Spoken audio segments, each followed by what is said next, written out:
business insurance. Ellis Agency Insurance at the Old Cullen Insurance location, 1134 Harrison Avenue, across from Dandy Donuts and Deli. Call 763-1627.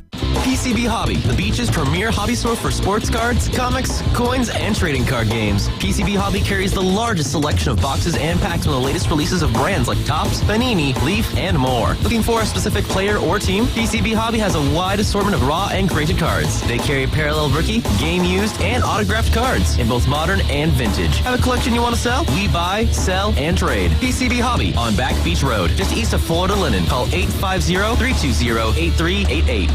Football's heating up. The NBA is back. And on Hard Rock Bet, you can bet every sport. Even combine all your sports into one bet. One Florida bettor put $50 on a combo parlay and won more than $100,000. And they tacked on another $10,000 to that win with a daily profit boost. Promos every day for every kind of player. Hard Rock Bet. Roll with us. Win your first bet or get up to $100 back in bonus bets. Payable and bonus bet up to $100, not a cash offer. Offered by the Seminole Tribe of Florida. Must be 21 plus and physically present in Florida to wager. Terms and conditions apply. Concerned about gambling? Please call 1-888-ADMIT-IT. Visit the newly remodeled Mid-South Lumber Hardware and Feed Store in Youngstown. They have a full line of plumbing, electrical, hardware, and tools for your DIY home projects, as well as lumber and animal feed. Now offering not only baby chicks and a full line of poultry supplies, but also bunnies and parakeets. They also carry a wide selection of Dublin wines and gourmet products so you don't have to drive to the beach. Come see us at Mid-South Lumber on Highway 231 in Youngstown. I am an American soldier. I'm a warrior and a member of a team. I serve the people of the United States and live the Army values. I will always finish first. I will never accept defeat. I will never accept defeat. I will never quit. I will never leave a fallen comrade. I am disciplined. I am disciplined. Physically and mentally tough. Trained and proficient in my warrior tasks and drills.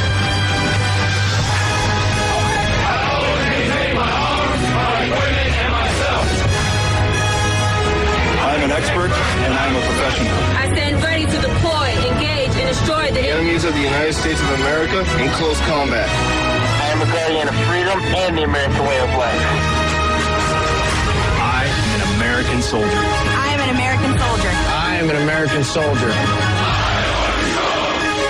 There's strong, and there's Army strong. See what it takes at GoArmy.com. WGSX Lynn Haven, WPLQ Port St. Joe, powered by Panama City Toyota. ESPN, Northwest Florida. The Afternoon Underdogs are on the air. Live and local. Weekdays from 4 till 6.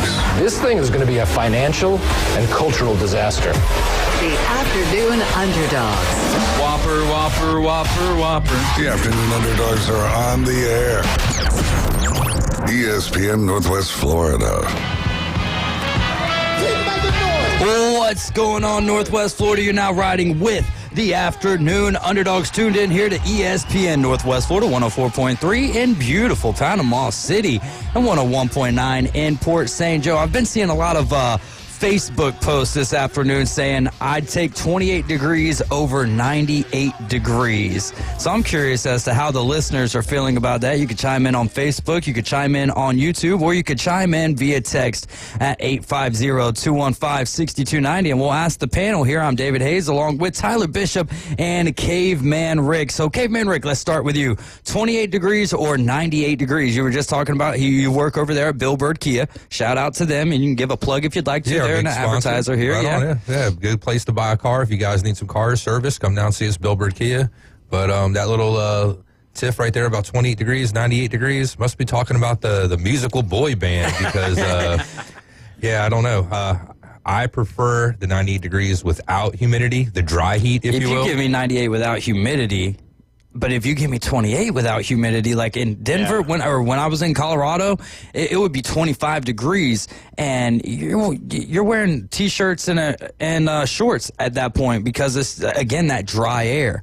When it's 28 degrees here, and like today, it doesn't feel like, I think it was 37 when I went outside today, and the wind wasn't blowing very much, and it felt like the sun was shining. It was like, man, this is actually really nice. So I think that I would take the 28 degrees not being over there, being westward without humidity. But again, oh man, once that humidity in the summer gets going, like a lot of people say this is their hibernation time. I'm like, no, that's dude, I'm talking about from about the middle of August to late September. I'm like, unless we're going to a spring, and good luck getting me there anyways. What about for you, Tyler?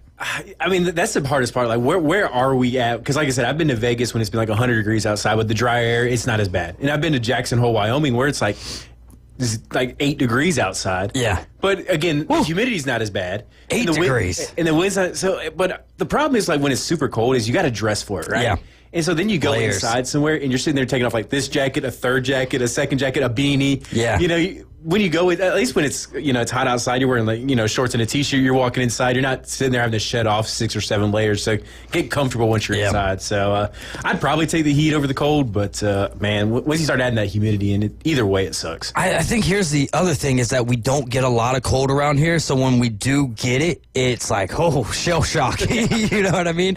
And so I think that when we do have, if I were to live in that, I don't know how, especially if let's go back to Colorado or New York wouldn't be because it's very humid up there. That cold is a different kind of cold than what it is over there in Colorado. But man, you're talking about negative 14 degrees and having to learn how to, open your car doors when they're frozen together. I remember running into that situation. We had a rental car out there and we had 2 different rental cars, maybe 3 different rental cars because we had a pretty big group with us. And one of the mornings we woke up and the car doors were frozen shut. So I was like, well, what do we do in this situation? Find some hot water, I guess, and just throw it on there or crack it with a credit card. But yeah, we don't have to deal with that as much, and we definitely don't have to deal with shoveling snow as much. See, I would not want to have to be driving around like ice and snow. So give me the 98 degrees for the driving factor over the 28. Oh my goodness, dude. I learned how to get my license driving and that kind of stuff. Yeah? Yeah, when I was like 15, 16, living outside of St. Louis, Missouri. So, I haven't had to do that, for quite a long time, but it was interesting when you learn how to drive. Yeah, it was interesting driving over there as well because you're on the interstate and it's, 80 miles an hour is the speed limit, which is wild to me. The roads are much more crazy, over there with the mountainous terrain and everything, and you're going 80 miles an hour, and over here it's like, God forbid you go 75 on the interstate because the speed limit is 70. But, just remember it is that I think for the month of January, the entirety of the month of January, you when you see those emergency vehicles, and that's tow trucks, anything that has got flashing lights, you got to get a lane away from them. So give them their space here and move over January. All right, so man, got a lot to talk about. Of course, you guys can always chime in 850-215-6290. Let us know what you think, 28 degrees or 98 degrees. We got Chris Comeen saying 98 degrees, which I think is the typical answer from a lot of the Floridians, and I'm completely okay with that. I think on a consistent basis, 98, yeah. But I like having these flash in the pan days like these. Did you get an opportunity, Coach Old saying 98 degrees as well, did you get an opportunity, Tyler, to watch that FCS championship last night? Honestly, me and Caveman Rick watched it. It was one of the best college football games that I watched this entire season. No, I saw bits and pieces. I didn't get to sit there and watch any extended period of time. I saw the end, how it ended in a punt, which is always kind of a weird way for a game to end. And probably a bad move at that point. Like, I understand going all out for the block, but why not give yourself a guy to go back there and fair catch it? Yeah. And then give yourself a chance for a Hail Mary or a hook and ladder, whatever type play you want to run. I just feel like going all out for the punt block is a bad decision in that situation. At least have one guy back there. Like 10 guys rushing. If you're not getting with 10, you're probably not getting with 11. Because they don't have to touch it. No, they did. I mean, North Dakota State didn't have to touch it, right? Like now, when the ball rests for a long enough time, though, but they didn't have that much time. Yeah, so you just took away. And I mean, what are the odds of a punt? I mean, granted, a Hail Mary's not a particularly great, but you kind of could have doubled down and gotten the punt block chance and the Hail Mary chance, and they kind of. And the hook and ladder. I mean, there's so many opportunities that you have. The opportunities are like, why not give yourself that 1 in a million chance? Like, it was a heck of a game, though. You know, North Dakota State, they've had a ton of success. They jump out to a 21-3 lead. Montana State comes out in the second half, and what was the quarterback's name? Malott, yeah. Man, and both of the quarterbacks really were extremely mobile and making the defenses Trey Lance's brother made a lot of great plays catching the ball. Yeah, I mean, it was a very entertaining game. I enjoyed it, and honestly, if Malott doesn't score, or if they don't score that touchdown, Montana State, like kind of early in the third quarter or so, that's probably a tune-out factor at that point. But they get that, then they get a stop, and they get back into the game. But North Dakota State puts a touchdown on late, and then just plays enough defense to be able to get an opportunity to win the game and take enough time off. But congratulations! I think Ryan Mulvey said today that's our 10th championship in the last 15 years. I think it was 10 of the last 14. 10 of the last 14. The number just gets started. It gets, so he asked the question today. He's of the belief, that North Dakota State is one of the best programs in all of sports over the last 20 years. He used the term century, and I was like, well, hold on. I'm thinking the last 100 years. Yeah, I'm like, we've got a lot of those. But if he's talking this century, he makes a very strong, compelling argument, just that 10 and 14 number. But, then you've got, like, for you, now, they've been going through the playoffs for a while, right? 16-team playoff, all of that good jazz. How do you feel like when you look at the Alabama dynasty, 6 and 15 or so, and they're doing that at the D1 level with maybe a little bit more competition for Alabama. But where do you put North Dakota State and their run? And Caveman Rick, same question for you after Tyler. I mean, kind of to your point, like even if we were talking the last 100 years, like 10 championships out of 14 years, and like granted, it's FCS football. 1AA is what he. But there's still an FCS team. You're right. Yeah. I'm just saying, like it's still major college football to an extent, right? And it's the most interesting part, I think, is it's expanded coaches. Like it's not like it's one guy there. It's not like it's Nick Saban there for 14 years. Right. They've had at least this is probably their third. I would say their third coach since that run, at least since 2013. That's where they lost the first coach, Bull, I believe, because I was looking up. He went to Wyoming. Yep. And then Kleiman went to Kansas State. Yep. So this is at least the third guy in that 10 national championship stretch. And plus, they put some guys into the league as well. And I think maybe that's the most incredible thing. Like, I mean, it's one thing for it to be Bobby Bowden or Nick Saban or Joe Paterno or whatever legendary coach, or even John Wooden, in men's UCLA, or Phil Knight in the NBA, or whoever, or not Phil Knight, Phil Jackson. Phil Knight's the Nike guy. Phil Knight's the Nike guy. But anyway, like when you're talking one coach, he's been successful too in his own right. Generational run, or even if you're talking like a Michael Jordan or a Tom Brady, right? Like if it's one guy responsible for a dozen championships, like that's super. But like for it to be one program winning it with multiple coaches, like that's incredible. And obviously, there's something that they have in there. I don't know if it's the buy-in from the facilities, from an administrative standpoint. Fans culture. I heard a kind of interesting thought on it, that because they're so isolated, like guys don't leave there a ton. So like once they're there, they stay there because the closest airport's however many hours away. They don't get on to any portal visits really. So you're like on an island. You're almost so isolated that you just stay there. Right. And it's just to win that many championships with that many different coaches in such a short time frame is incredible. And I mean, I'm not arguing against them being considered a top 3 program in sports in this decade, and maybe one of the top 10 ever. When you're talking about winning that many championships in such a short amount of time. If the Chiefs win 3, that's got to be the most impressive of all time, right? If they win 3 in a row? 3 in a row, first time ever. No. Stanley Cup, man. Islanders winning 4 times in the 80s. One series away from winning 5 straight Stanley Cups. But we are talking about I did say all time, but you're right. Though. And this would be their fourth, and that would be 4 in 6 years. I think Patrick Mahomes has missed the Super Bowl 2 times in his career. The Super Bowl as a starter. Yeah, as a starter. This is starting to get Tom Brady craziness. I think that is beyond it to an extent. If he wins the 3. Professionally, though, professionals like the Cheatriots, they win 7? I think it was 6. I think 6 with Brady. Okay. 6 and Brady because he got the 7. Yeah. Okay, so 6. So some people would say that's pretty impressive in the last, this century, the last 25 years, because it's pro, Yeah. Doing 3 in a row, yeah, it's impressive. I don't think it's the greatest feat. But then that would be his 4th overall, wouldn't it? Yeah, Wouldn't it be Mahomes' 4th Okay. overall? Like in the kids, It is. it's like just beyond his rookie contract. But North Dakota State, like you're saying, 3 coaches, that span, that's, pretty impressive. It's still, it's FCS. I don't want to belittle it. You know what I mean, though? That's fair. And that's the only thing I think that anybody's really going to knock that is just because it's not pro or it's not the elite of that level, for that tier or however you want to describe it, I agree with that sentiment because that would be my only argument with it. But and then the devil's advocate side of it is, well, that's still the level that they play at. Now, we did see North Dakota State take on Colorado this year and really give them a grand run for their money. There's also something to say. If you saw the records last night, North Dakota State had 2 losses. 2 losses, 13-2, and Montana State was undefeated, 15-0.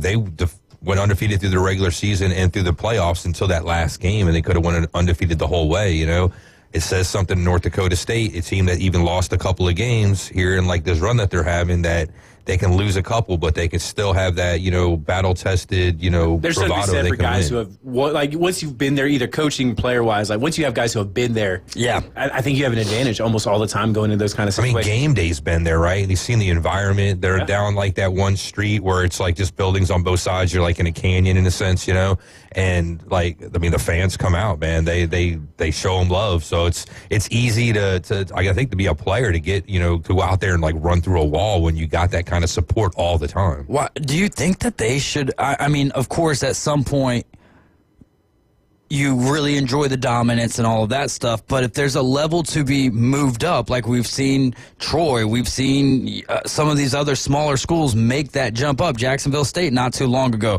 making that jump up. Is it time for North Dakota State to, get into a conference at the power, or not at the Power 5 level, at the Division I level? Man, because then you could really kind of take on too much scrutiny and be criticized for, maybe they're not as good as what we thought. But still, anytime you're making that jump, the money that it takes, all of that good stuff. That's James Madison did it. We just saw Kennesaw State do it, right? Yeah, they had the tough version. But it's the same kind of thing. But James Madison, when they first came up, they looked good. But Appalachian State, they were a dominant FCS type school, and then.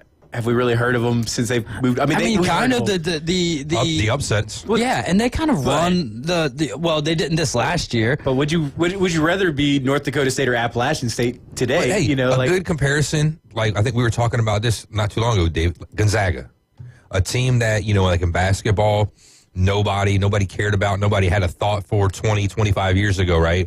Then all of a sudden they started getting a little, movement and make it to the tournament, make a little bit of a run here and there. And now they're one of the teams that, even though they haven't won it, they're talked about every year is going to be there pretty much, Yeah. Annually. That's fair. I think basketball is a little bit easier for a smaller school to make that kind of run. But like I said, you got 64 teams that make it in too. That's fair. I'm just saying, I think it's easier for a smaller school to, I just think that's the difference in, college basketball and college football is the Cinderella type story is much less likely to happen in football as opposed to basketball. But, I see it both ways. There's something to be said for being a big fish in a small pond, so to speak, like North Dakota State is now, or you can go to being a small fish in a big pond. And in being North Dakota State, I find it hard to believe they'd have enough resources and other stuff to be a true contender of any sort. A best case scenario, they're Boise State, which I'm not trying to knock on Boise State, but would you rather be, Boise State than That's the thing, though, for to move up. Are you going to be like, the big fish in the puddle, or do you just want to be like a minnow in the ocean, you know? And the other thing I was mentioning, too, to David, this is something that, okay, so, yeah, they've had a lot of success, like in North Dakota State, right? 3 different coaches and whatnot. Mm-hmm. So there's got to be something there with the program, because nobody's left that program, as a head coach, and gone over to, a bigger program, in a Power 5 conference, and actually, tear it up and, make some noise. So if you were that good of a coach, I mean, if you got the talent or the players at North Dakota State, if you went to say, like, I don't know, don't want to say somebody as big as like Ohio State or like, in Alabama, but even if you went to like a Mississippi State. Yeah, or like, someplace in the middle, like Iowa or something even, that, has had like, maybe, flashes of maybe making it there, but not quite doing something. You would think somebody from that school would make a bigger name for themselves later on someplace else. Go ahead. No, because I'm way off topic. I was just going to say, like, also at a certain point, probably, like, if you're North Dakota State, you're probably getting, like, the pick of the litter of FCS talent. Yeah.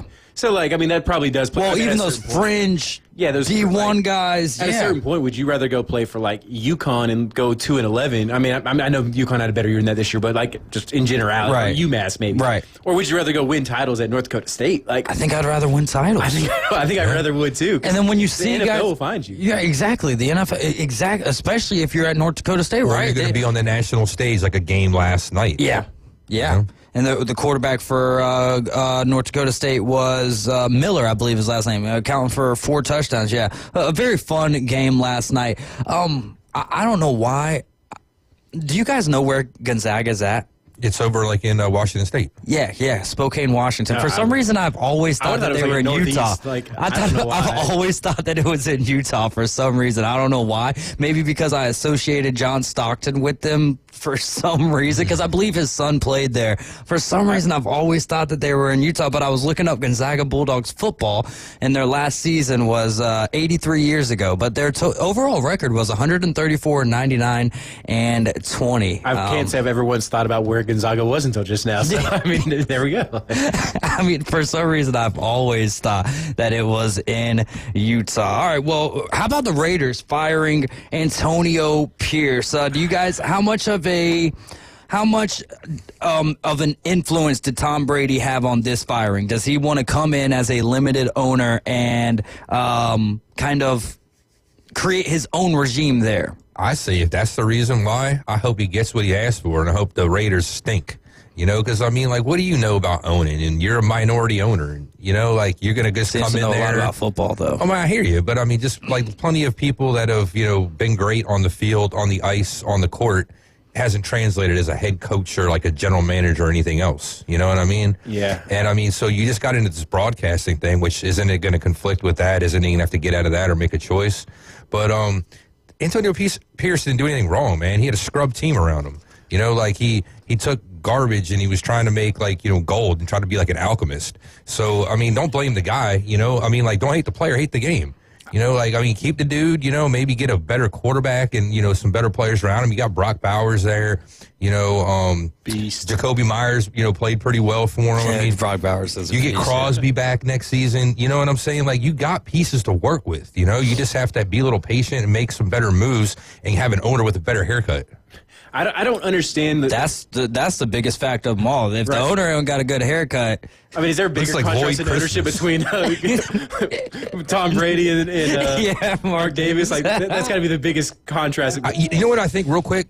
The reason why Tom Brady took this, and I'm being serious about this, I really think there's going to be some kind of like a hostile takeover sooner than later, or later than sooner, where he's somehow going to like oust him. And he's going to, like, take over Tom Brady. You better get a lot of money behind him to do that. That's all. But don't you think Tom Brady could get the people behind him more than Mark Davis, though? You get what I'm saying? No, I don't disagree. I can totally see him being, like, a weak owner or, like, a weak, somebody to prey upon. And I think that's what Tom Brady is wanting to do. I don't know why, like, the Patriots or the Raiders fired their coaches. Like, no. I mean, I can understand where you're coming from. I don't know if that's necessarily it's a little the tinfoil play. hatty, but like, I'm not saying it's completely off base either.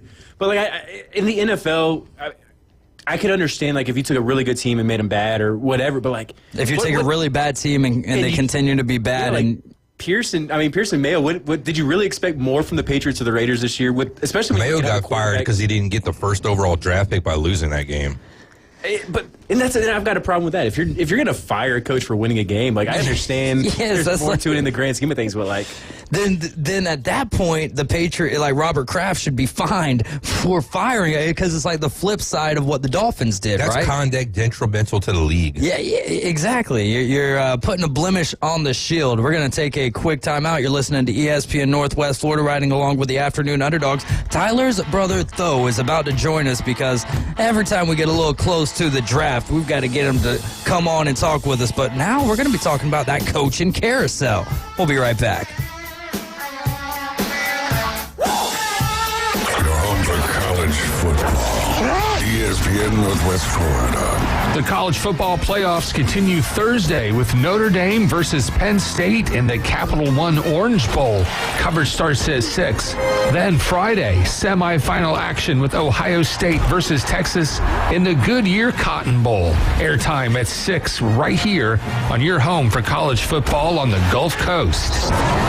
ESPN Northwest Florida. This is Joanna with ESPN Northwest Florida with your Tuesday's weather. The remainder of the day, there will be a brisk wind out of the north, mostly clear skies at 49. Partly cloudy skies tonight, a bit colder at 35, and a wind around 8 miles per hour out of the north. Tomorrow, mostly sunny and a gentle breeze right around 9 miles per hour with a high of 52. The same at 52 Thursday, and we'll have mostly sunshine. This forecast is brought to you by Ellis Agency Insurance. Thank you for tuning into ESPN Northwest Florida. Rely on it. Take your next adventure in an award-winning Kia from Bill Bird Kia. Discover the new Kia. We invite you to stop by Bill Bird Kia and test drive the new 2025 Kia. You'll get the perfect balance of comfort, safety, and technology. The 2025 Kia SUV family has movement that inspires. Drive away today in a new 2025 Kia Soul, Seltos, Sportage, Sorento, or Telluride. Fuel the thrill and command the road in the luxury of a 2025 Kia K5 sedan from Bill Bird Kia. Performance, power, and design built for you. Spark inspiration in the all-electric 2025 EV9. It's a modern masterpiece, fast charging, rugged, and roomy. Bill Bird Kia is the original home for the 20-year, 200,000-mile warranty. Stop by 2435 East 15th Street, Panama City, or anytime at BillBirdKia.PanamaCity.com. We'll treat you like family and give you the peace of mind you can trust. Your local community dealer is Bill Bird Kia. Hi, this is Orlando Magic guard Jalen Suggs. Listen for select Orlando Magic games right here on ESPN Northwest Florida. Now back to my boy David Hayes and the Afternoon Underdogs. We are back. It's the Afternoon Underdogs. You're in the doghouse riding along with us, and this is ESPN Northwest Florida, 104.3 Panama City, 101.9 in Port St. Joe, and I've got an opportunity for you to win 2 passes to watch the Orlando Magic take on the Sacramento Kings on Saturday, March 29th, and you'll be watching that game from a luxury suite. You're going to get free food during the game, plus your hotel is included in the ultimate road trip. We're going to be taking a busload of sports fanatics to ride the Holland Hearts ESPN Northwest Florida Magic Express. Time out. To enter, all you got to do is open the ESPN Northwest Florida app and crush the Enter Contest button. That's brought to you by PCB Hobby, Panama City Toyota, Holland Hearts, and Fairfield, Hampton Inn on Thomas Drive, and Home 2 Suites. We've got Tho Bishop in the building with us, Caveman Rick, Tyler Bishop, I'm David Hayes, and we've got the coaching carousel to dive into. We left off talking about Antonio Pierce.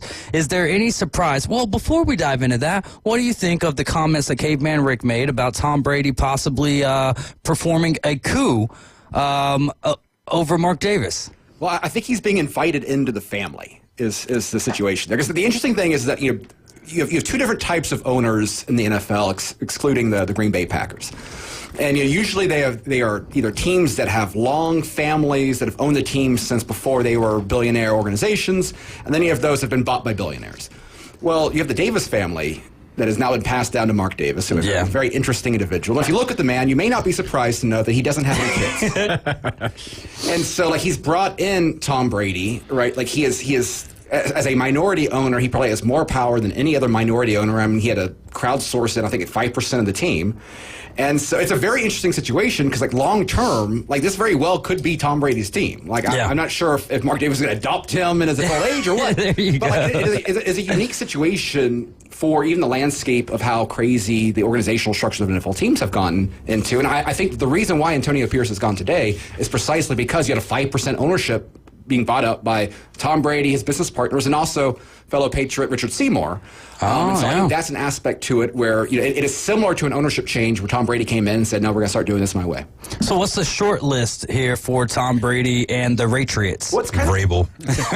But do you think that they could get Vrabel if the Patriots want Vrabel? Who's got the stronger tie? Is it Tom Brady or is it Robert Kraft? Well, if you're looking for stability, and I get that firing your coach after 12 months is not exactly the biggest sign of stability in that point, but I would rather have Robert Kraft as my owner than Mark Davis as my owner. So if I'm Vrabel, that Patriot, and plus you also have a big asset there. You've got Drake May in that situation, and you've got a box of cards right now in the other. That's putting. Well, we got Aiden O'Connell over here. Let's calm down a little. Go buy J.J. McCarthy.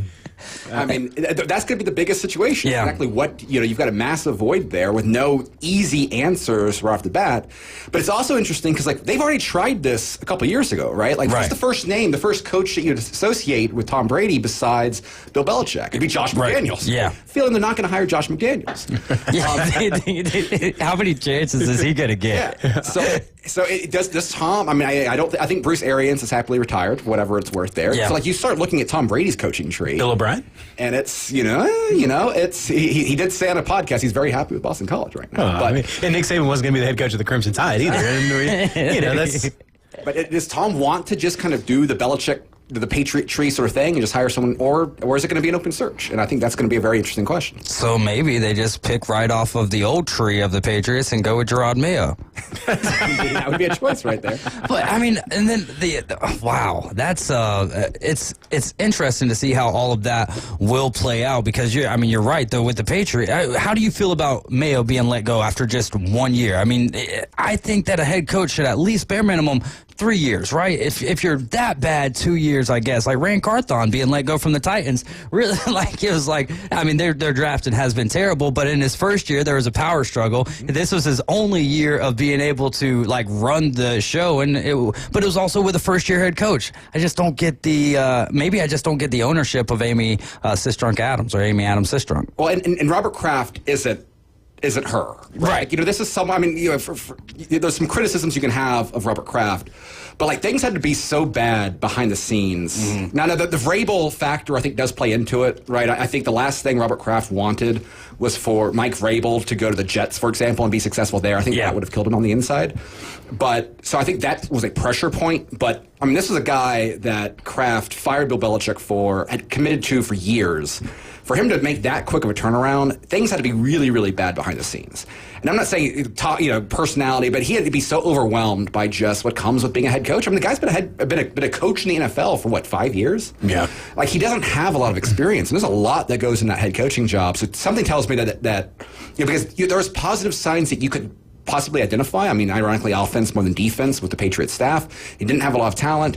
I think a lot of those things were baked into the pie. So I think there's probably some stuff behind the scenes that made it very clear that Mayo was not going to be that guy. And sometimes it's better, you think of the Broncos situation a couple years ago with Nathaniel Hackett, right? Sometimes if the guy really just doesn't have it, it's better to go ahead and pull off that band. I heard Bill Polian this morning talking on Sirius XM radio. I've known Robert Kraft for a long time because I'm a good friend.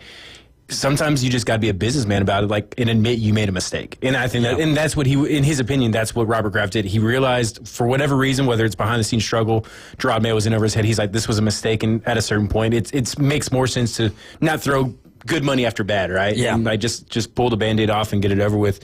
And like I said, it is kind of weird because he did invest his time into Gerard Mayo. He had known Gerard Mayo for probably 10, 15 years at this point. So the fact that it went that south that quickly should be a concern. But, it had to have probably been just awful for that to be a thing. Would you say who's the best hire out there right now? Is it Ben Johnson, OC of the Lions? Is it Vrabel? Because we've seen his experience that he has. Who, in your opinion, though, who's the best candidate out there right now? Well, I think definitely the A tier of candidates. You can look at two, and I'd be Ben Johnson and Vrabel. Okay. Vrabel's not exactly the sexiest thing in the world, right? But he is someone who's proven to be a darn good football coach. I mean, always exceeded the talent he had there in Tennessee. And I think Aaron Glenn is someone who's going to get a lot of consideration. Kind of a former player, someone who's very respected in the league, someone who worked his way up. I think he's probably within that mold in terms of B-tier candidates. Outside of that, you're looking at offensive minds. Mm-hmm. And there's a larger kind of philosophical discussion about the advantages of having your offensive guru as the head coach, so he can't go anywhere, particularly if you're having to build up your quarterback and things like that. The interesting thing is on the other side of it is what is the best program? What's the best opening right now for a head coaching job? Because you have, theoretically, the Jaguars could be that team. I would say that they have the easiest path to getting back to being good. But if Shad Khan doesn't want to fire Trent Baalke, who does not have a ton of fans in the league, right? It's like, how serious is that commitment? Right. The Bears, right? Caleb Williams, it's a difficult division, but, how do you feel about Ryan Poles as the GM? Right. And so that's the thing is that if you're Ben Johnson, you're proven that you're willing to wait out into a situation that's to your liking.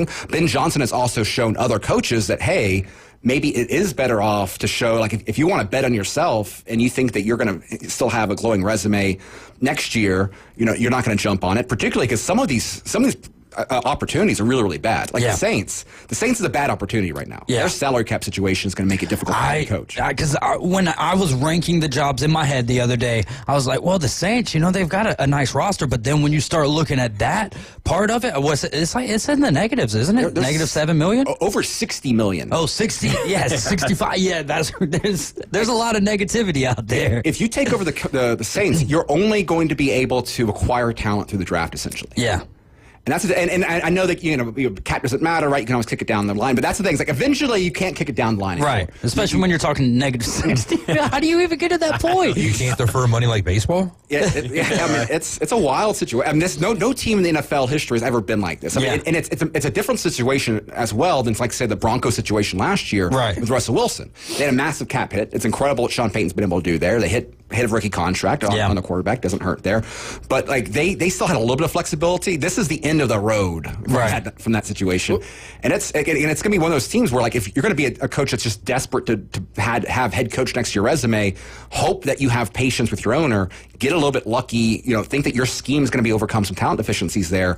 So that itself is a very interesting. What coach is willing to take on a situation like that, or a team like the Jets where your owner's son might not like your talent acquisition based on their ratings in Madden. Right? There's some interesting organizations out there looking for head coaches, and teams stay bad because of bad ownership. Not only are the Saints in cap purgatory or whatever you want, but they don't have it's not like they have a franchise quarterback that you can feel great about elevating the talent around them. And he says he doesn't. Derek Carr also says that he's not willing to take a pay cut. Exactly. So it's what about that job? It's just, at least if you had a playmaking quarterback that could maybe elevate some B-tier wide receivers but you don't have that. You don't have Spencer Rattler? Well, I wouldn't mind Spencer Rattler somewhere else, but it's just the Saints' job is just ugh.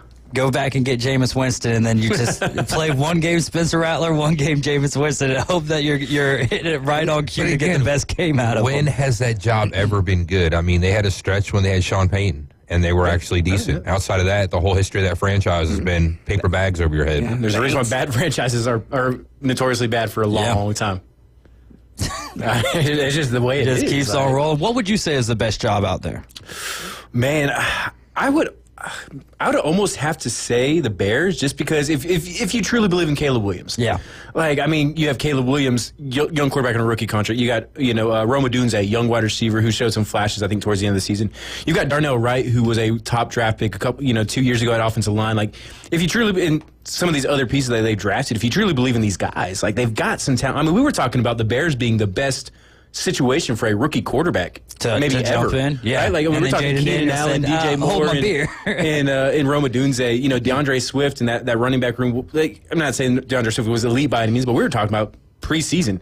Some pretty high expectation for Caleb Williams and everything else. And like I said, if you truly believe Caleb Williams is a one-of-one type prospect like people were making him out to be, the chance to have that guy for 12, 15 years if you like a guy like Ben Johnson who truly believes in what he can do, how could that not be exciting? Yeah. We've seen what he can do with a Jared Goff type quarterback.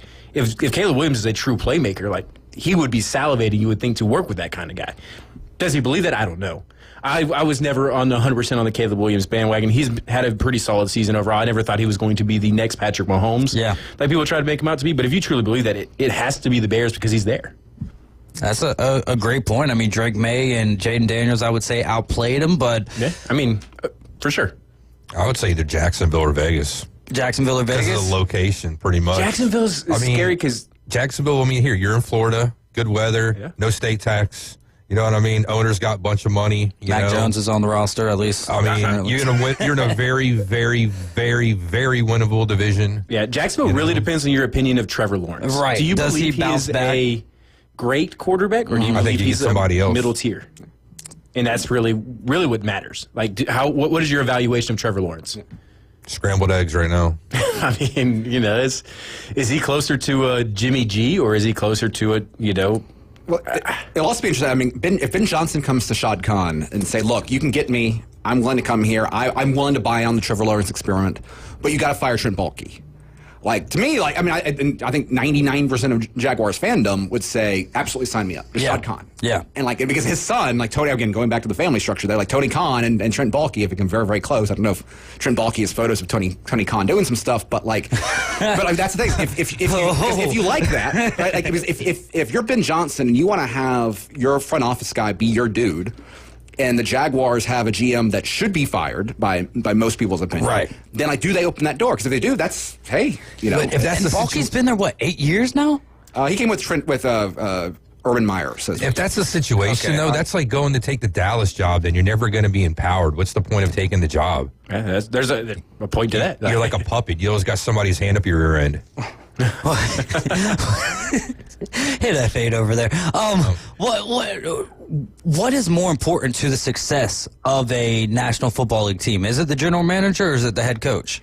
I think ultimately, first and foremost, it's does the owner allow them to do what they need to do? Okay, so in Dallas, absolutely not. So if your owner, he bought an occupation. if your owner is not because the answer is all of the above, right? Like you need an owner that's not self-sabotaging the team. You need a GM who is capable of bringing in talent. You need a coaching staff that can succeed at talent. You need a quarterback that can throw the ball. If you do not have those four pieces aligned, if you've got 3 out of 4. Then you're going to be, you might be a perfectly fine team, but you're never going to be a great team. Yeah. And owners can fluctuate a little bit. I'm not going to say that every single owner, there's complaints about the Chiefs ownership and the way they invest. There's different types of weaknesses you can have as an owner. But as long as they're not actively self-sabotaging, the Browns owner, right? Yeah. Drafted Manziel because a bum on the street told him to do so. And they don't want to miss out on Deshaun Watson, right? I think the Browns have good coaching. I think Browns have smart front ownership. Yeah. But if you've got an owner that says you're going to do this one big thing, right. The rest of your plans go up in flames because that one big thing is the most important piece huge. of the rest of that puzzle, right? But like the Jaguars, Khan's not an overly meddling owner. He might be overly patient, right? Why in the world is he still at Baalke? But I don't think he's a self-sabotaging owner. So I think that's the McCaskies in Chicago, right? Yeah. I don't think that they're, for any other complaints people might have about them, they're not overly meddlesome. The Fords were never overly meddlesome there, even if they were not particularly loved by the fans and the Lions were losing. So I think both of those situations, if you're okay with the GM dynamic, I think both of those are spots that could appeal to just about anybody on the board, as long as you're happy with who you're going to be dancing with. What do the Jets do? That's a tough. Rex Ryan has basically claimed himself to be the next head coach of the Jets. Well, what did they do? And then I got a follow-up question for that as well. Well, the Jets are the only team that would hire Rex Ryan at this point. Which, hey, I think they're a team. Again, it goes down to their ownership is an interesting situation because the Johnson in charge right now. He was the ambassador under Trump. He spent 4 years out of country, right? I kind of played into why he was so upset about the London game being what it was. Okay. Not sure if he's got any other overseas things for other members of the family to manage the roster with. If I were in that situation, I think the coach that is the most attractive from a narrative standpoint would be Aaron Glenn, who was a Jets legend, right? If you want to tap into some good nostalgia, right? I think that would be a lot of fan points there. But they're also a team that have struggled to create an offensive identity. Their defense has been fine. Robert Saleh was a perfectly fine defensive coach. So are they just part of that pecking order trying to find compete with every other team trying to find the next Sean McVay, the next Zach Taylor, the next offensive mind. Yeah. But I think Aaron Glenn would be a very nice. I think that'd be a very uplifting, and I think someone from that Dan Campbell coaching tree. Who deserves a shot. I mean, I think he'd be a very attractive candidate there. Oh, and also with them, how long has Aaron Glenn been the defensive coordinator over there? Since Campbell took over. So what, 3-4 years now? So, and Ben Johnson has been there for 3 years. And Caveman Rick had brought this point up the other night, was that when you're the longer that you spend time as a coordinator, we're seeing a lot of these one and done. A coordinator who has 1 year of success and then they go somewhere and then people are surprised, why are they not working out? Do you think that it makes more sense to go after the coordinators, to go after the offensive minds who have kind of proven it for a few years rather than just one? I would say so, but I've seen enough examples go in the opposite direction. Yeah. Like, Sean McVay was a coach. I mean, Sean McVay to this day is the second youngest coach in the NFL. Yeah. With only Mike McDonald at Seattle younger than him. I mean, he did not have a ton of experience, but the guy was just a football savant. Right. Dave Canellis in Carolina. Like, I mean, not a great season, but like you leave that season as a Carolina fan, I think you're pretty excited. I was about to say 5 wins, especially you bench your quarterback. He had he was playing terrible up until the benching, and then Andy Dalton comes in, kind of gives him a spark, and then Bryce Young comes back in and has looked like a totally different quarterback. I mean, Kevin O'Connell. Kevin Stefanski was not a particularly experienced. So to me, like if you are a great offensive, if you're an offensive genius, and there's the NFL is so good right now. I mean, scoring's not particularly up, but there's a lot of good offensive coordinators out there. Then that's probably worth the gamble as long as they can build up the rest of the staff, right? You had a Bill Callahan, for example, that was a big part of Kevin Stefanski's success as offensive line coach, right? So it's their ability to have a portfolio of coaches to help supplement. I mean, Sean McVay, when he came in the Rams, right? The first thing he did was hire Wade Phillips to be his defensive coordinator. Yeah. So like if I was hiring a team from just, as a little playground, I would try to find, what's the offensive identity that you want to make with your play caller and then backfill from there. And there's a lot of interesting talent. You have Todd Monken, who's kind of an older guy, but I mean, great play caller. First ties of him to the Jaguars. Yeah, he's got an interview there. I think the Bears requested an interview with him as well. So he's definitely a guy who's going to be linked to probably just about every opening. If you're Kirby Smart, though, do you want to go back? As a Georgia fan, I would love for him to go back to Athens. But, Oh, man. Let's take a quick time out. You guys are riding with the Afternoon Underdogs. This is ESPN Northwest Florida. We'll try to continue on with the coaching carousel, but also, we can't let Tho get out of here without some NFL draft talk, right? I'm sure Tyler always would love to talk about that as well, and I'm just trying to push the train down the line a little bit so I don't have to make Tyler talk about Georgia and Notre Dame. We'll be right back. This is ESPN Northwest Florida. Your home for college basketball. ESPN Northwest Florida.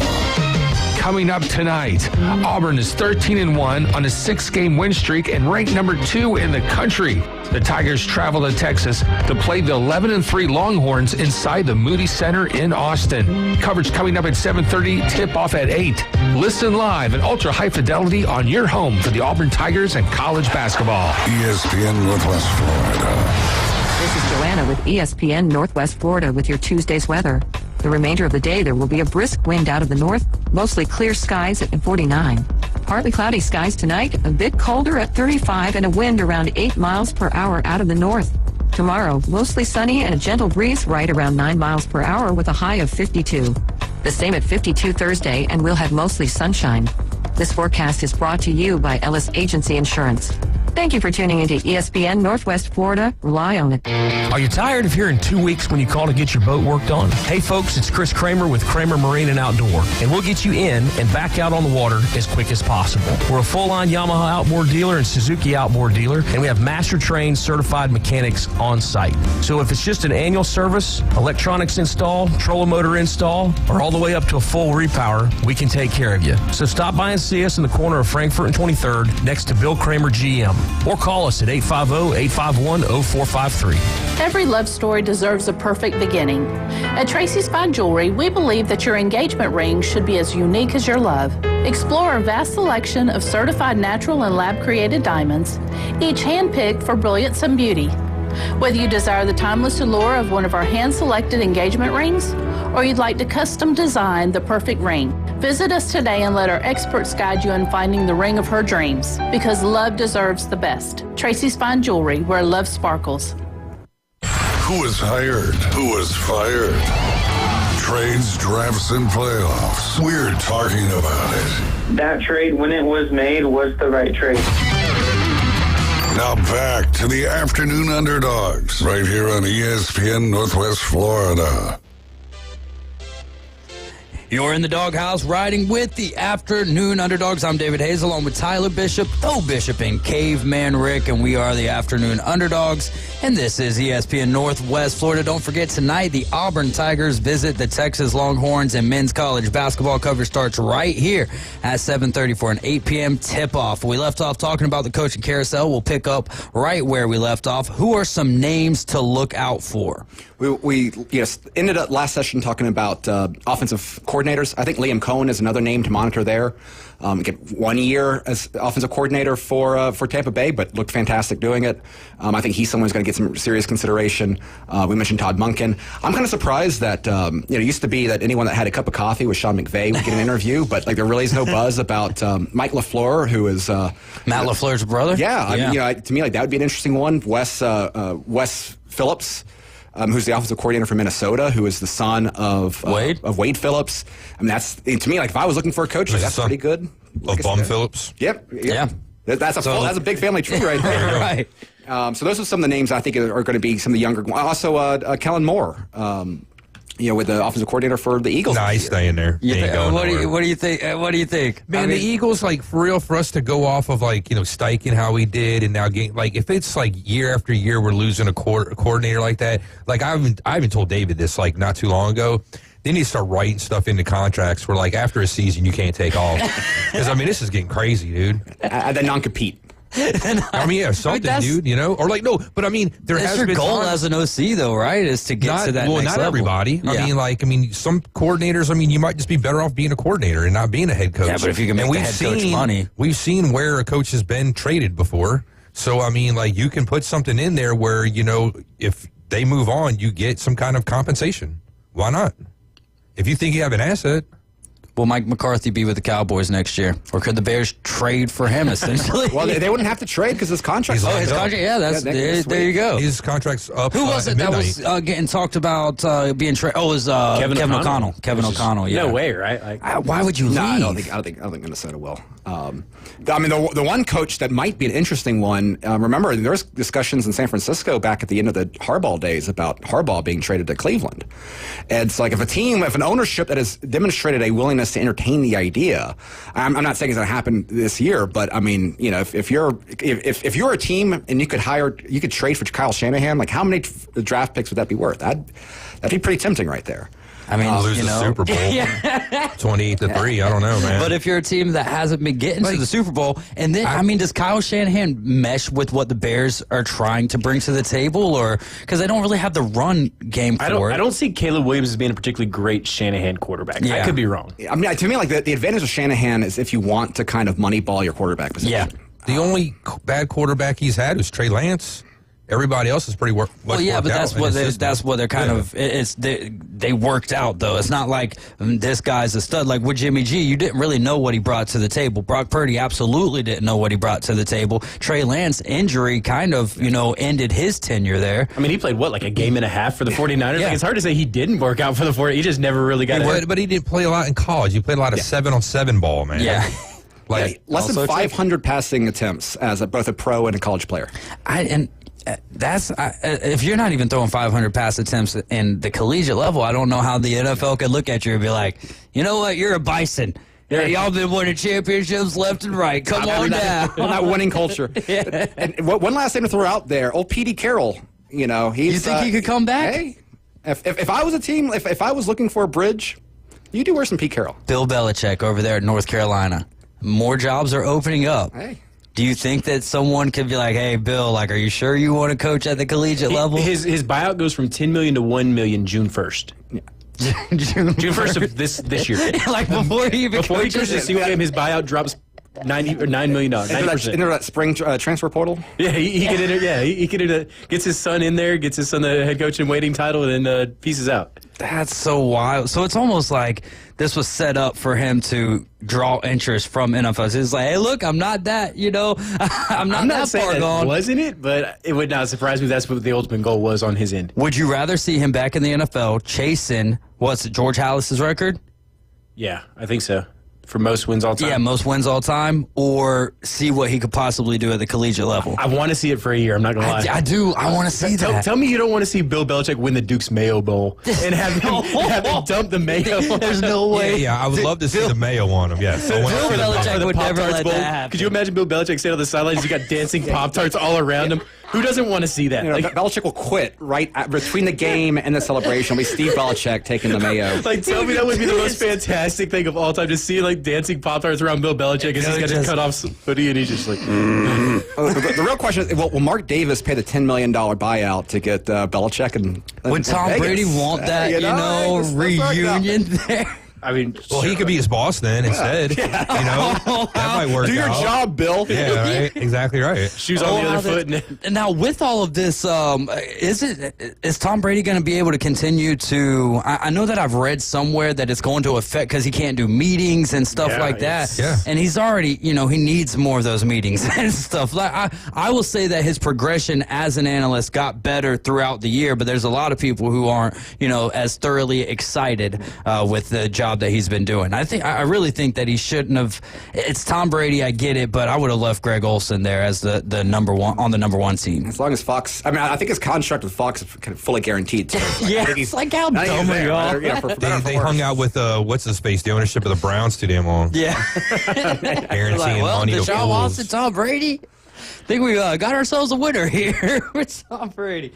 Oh man, let's see. I had another question now because we did talk a little bit about Mike McCarthy. Do you think that Jerry Jones retains him?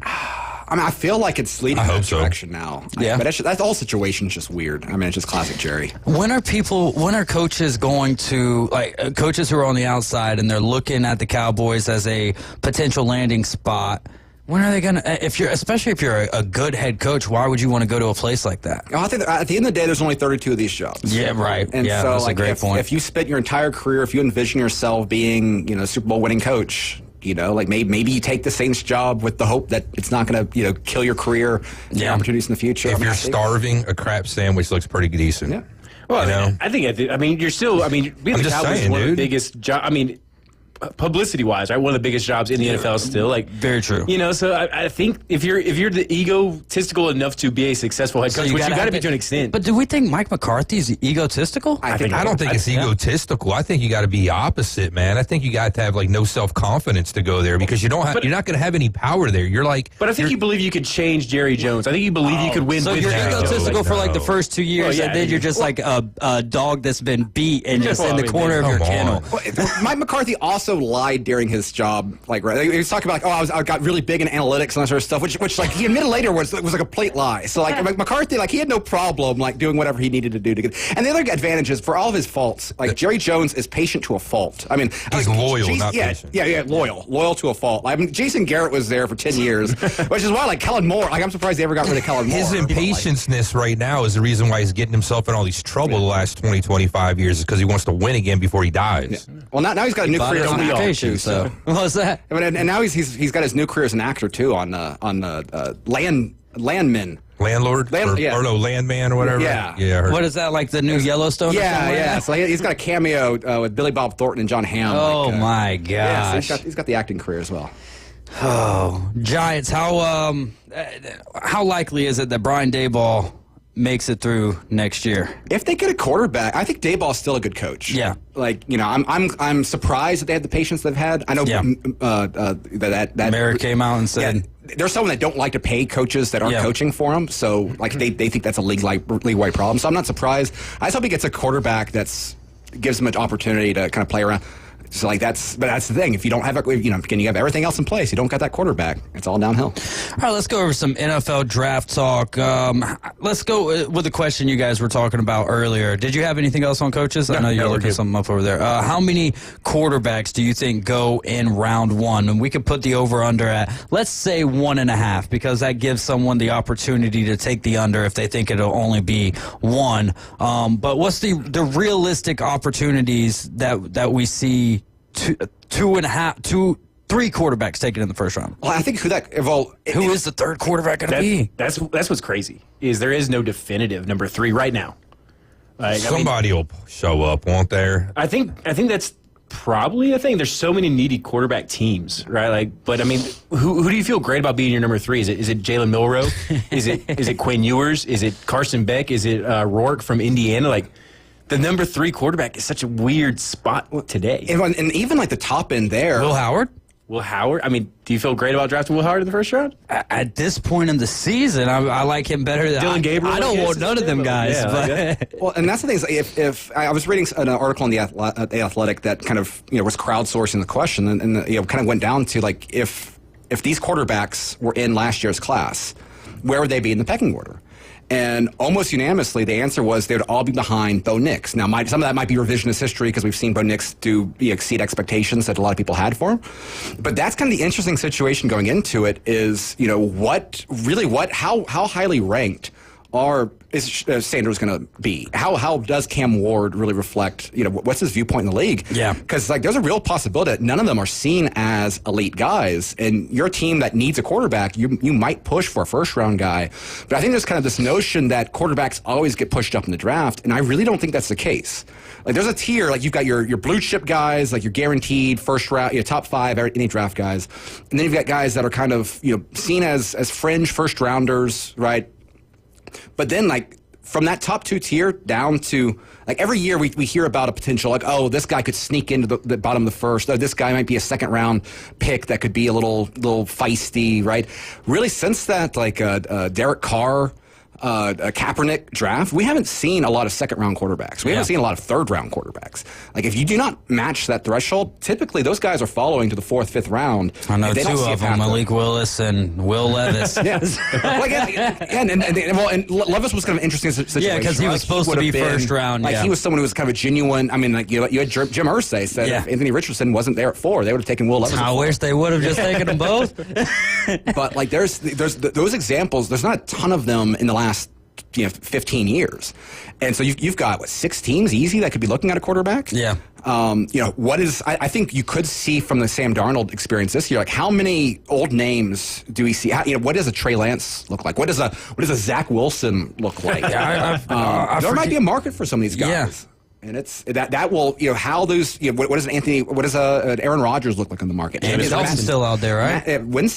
Matt Stafford has a contract the Rams could ditch after the end of this year because he's probably going to want a pay increase.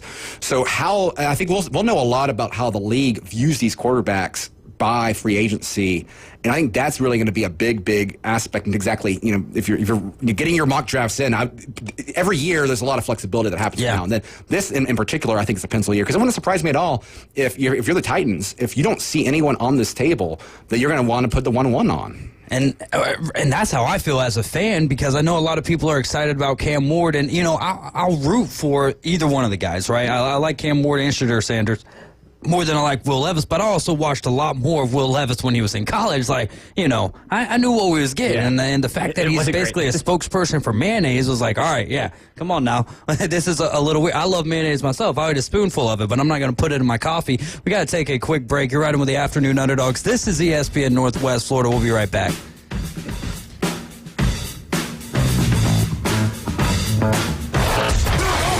ESPN Northwest Florida.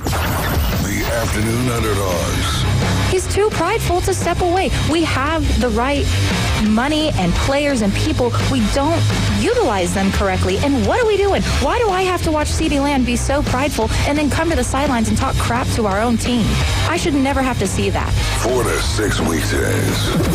104.3 ESPN Northwest Florida. This is Joanna with ESPN Northwest Florida with your Tuesday's weather. Tonight there will be a brisk wind out of the north, Partly cloudy skies at 35. Mostly sunshine tomorrow morning, about the same at 45 and a wind at 9 miles per hour out of the north. In the afternoon and evening, clear and a brisk wind right around 8 miles per hour with a high of 52. The same at 52 Thursday, and we'll have mostly sunshine. This forecast is sponsored by Mid-South Lumber, the best little lumber yard in Panama City. Thank you for listening to ESPN Northwest Florida. Rely on it. Ellis Agency Insurance has been serving Panama City and Bay County for years. They offer a full line of affordable insurance coverage of all types. Many people are attracted to Ellis Agency Insurance because of their friendly, knowledgeable staff. Call independent agent Johnny Ellis for a true comparison of your personal or business insurance. Ellis Agency Insurance at the Old Cullen Insurance location, 1134 Harrison Avenue, across from Dandy Donuts and Deli. Call 763-1627. WVLQ Port St. Joe, WGSX powered by Panama City Toyota. ESPN Northwest Florida. Whether you're an experienced investor or first-time buyer, Beach House will provide you with top-notch service to guide you through every step of the process. We make the real estate process fun and easy through effective marketing, strategic advertising, and always a client-focused experience. From single-family homes to full-scale developments, Beach House Sales Development has you covered. Check them out at beachhousesalesfl.com or give them a call at 850-919-3500. Number one in the men's room. I hope this place comes with toilet paper. The Afternoon Underdogs. Oh, geez, this is going to be a photo finish. On ESPN Northwest Florida. The Titans? Yeah. It is hour number 2 of the Afternoon Underdogs. Don't forget to stay tuned in. After us, we'll get you to Paul Feinbaum for an hour and a half, and then the Auburn Tigers will take on the Texas Longhorns. Cover starting at 7:30 for an 8 p.m. tip. All right.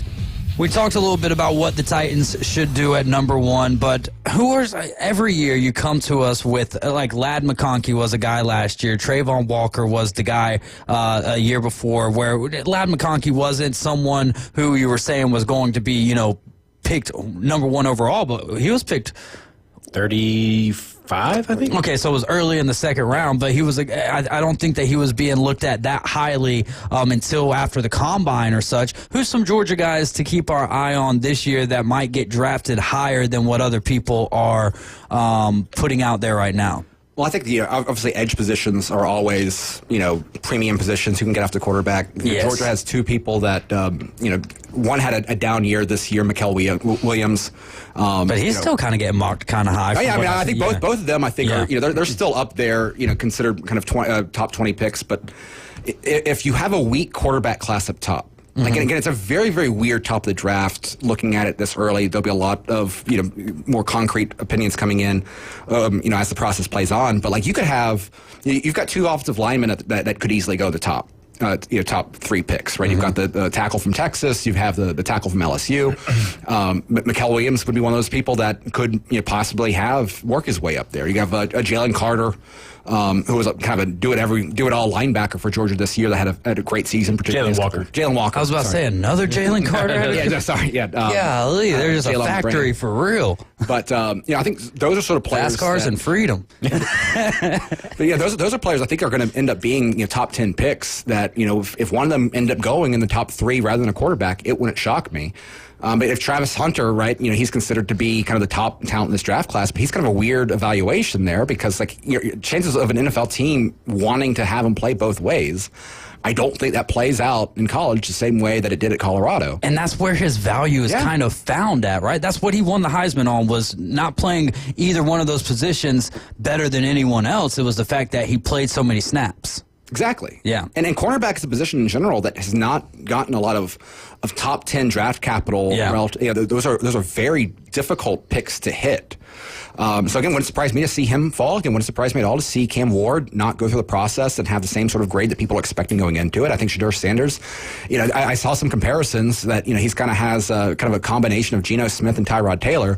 But the problem is it's not the one you want, right? He's got the legs of Geno Smith and the arm of Tyrod Taylor. He doesn't have, and that's, I think these are quarterbacks with real question marks, and so it's a very, very weak class. And so for all the hype and buzz that you get from the Colorado boys in particular, it's a very, very weak draft class to start off with, and weak draft classes can create all sorts of weird things going on by the time we get to April. Well, and then you look at Shedeur Sanders and where he goes. If he goes to, let me look at the top 4 picks. The Saints aren't up there; they're right outside of that. So the Giants. I'm looking for a team with coaching troubles right now, and the Giants are a team, as we just talked about, Brian Daboll. Could you see the Giants drafting Shedeur this year, not having the year that they want, and then going and getting Dion next year? I mean, Dion in New York would certainly be a. But I think that's within the realm of possibilities. I don't know if I think there's certain teams that'd be more excited for that glitz than perhaps the Mara family would be. Yeah. But I don't think that's an outrageous. Again, when we're talking about Deion Sanders, every rule has to go out the window because it's just such a weird situation there. I think what could be a really interesting dynamic as far as like Deion going NFL is his offensive coordinator is Pat Shurmur, former NFL guy. Mm-hmm. He's got some, and right now he's got guys like Warren Sapp, Terrell Owens, that are around. So he's got NFL guys around him already to an extent. He's got his luggage. Yeah, he's got his luggage. It's all Louis is coming with him. He ain't hard to find. I've not been the most supportive Deion guy here, but just as far as if he were to potentially transition to the NFL, he already has some of those connections and those guys working with him. Right. So maybe it's not quite as outrageous of a jump as we think. And I could see, weirdly enough, I could almost see Deion's style working more in the NFL than in college in a weird way, just because he doesn't have to do the recruiting side. The contracts and all that stuff is done by the GMs. Yeah. He can connect with the players, bring in some good coaches and just be Deion as opposed to having to do some of the other stuff that he hasn't particularly seemed to enjoy doing, like recruiting. Well, as a Titans fan, how would you feel about this? If they were to go Shedeur Sanders and Brian Callahan falls flat on his face again, I would welcome that. I would welcome Jameis Winston to be the quarterback of the Titans. Do I expect wins and losses? No, but I can guarantee you that I'm going to get some sound bites that I enjoy to listen to as a fan. So, yeah, if Deion, do I think it would work out? I don't know how Shedeur's going to be as an NFL quarterback. Does he have he threw for 75% completion percentage, that's pretty good, but that's also talking about Big 12 where it's a little bit easier to sling the rock, whereas in the NFL, it's not going to go that direction. And I don't think this is another reason why I don't think that the Titans should go after a quarterback. We're talking about a second-round quarterback, a third-round quarterback, and now possibly a first-round quarterback, and Malik Willis, third round, Will Levis, second round, hasn't worked out. The fact that you're splitting time with Mason Rudolph is, and hey, but that just shows you're not the quarterback of the future. You couldn't even outlast Mason Rudolph for an entire year, got the job back and lost it just like that. That is insane. So until they fix, and maybe it's not on all Will Levis. I don't believe that because I saw the throws that he made this year, the turnovers that he just continually put on his team. For me, you got to fix that offensive line before a first-round pick is going to do you any justice. So you could drop back to 10. You can get Will Campbell out of LSU, and or get the one out of Texas. There's multiple ways that you can go. Kelvin Banks Jr. is the tackle out of Texas. That's the direction I would go. You had Skoronski a couple years ago. We got dude out of Alabama last year. They're starting. Latham, right? Yeah. J.C. Latham. They're starting to build it up, but until that starts, becoming a strong piece of the offense, that's why they were so successful in that little window that they had with Tannehill and Derrick Henry. So that's why if anyone out there is a Hard Rock user, I would put $10 on both the offensive line, both of the offensive tackles. They're at 50 to 1 odds. Yeah, you put $20 down. One of them hits. It's $500 payout right there. Because I think just to go. First overall? Okay. Because if the Titans make the decision that they are willing to bypass a quarterback, then I don't think you're going to have a team making a major trade up. Yeah. In that situation, right? I think you might have a team that's desperate enough. Okay, fine. We'll eat a third overall pick on a quarterback that we have as a top 20 pick. Yeah. Right? I don't think they're going to trade 2 first-round picks for that guy. Yeah. Right?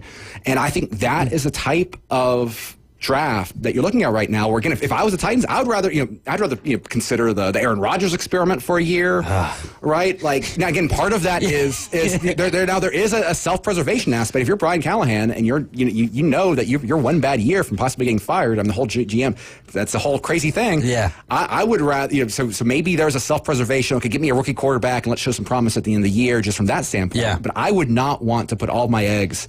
And I would not want to put my career on the line for one of these two rookie quarterbacks. I would rather try to kick that can down the road and find me someone who can get me to 7-8 wins next year, save my job, and let's play this game again next year. And as a fan, that's what I'm asking for, 7 or 8 wins.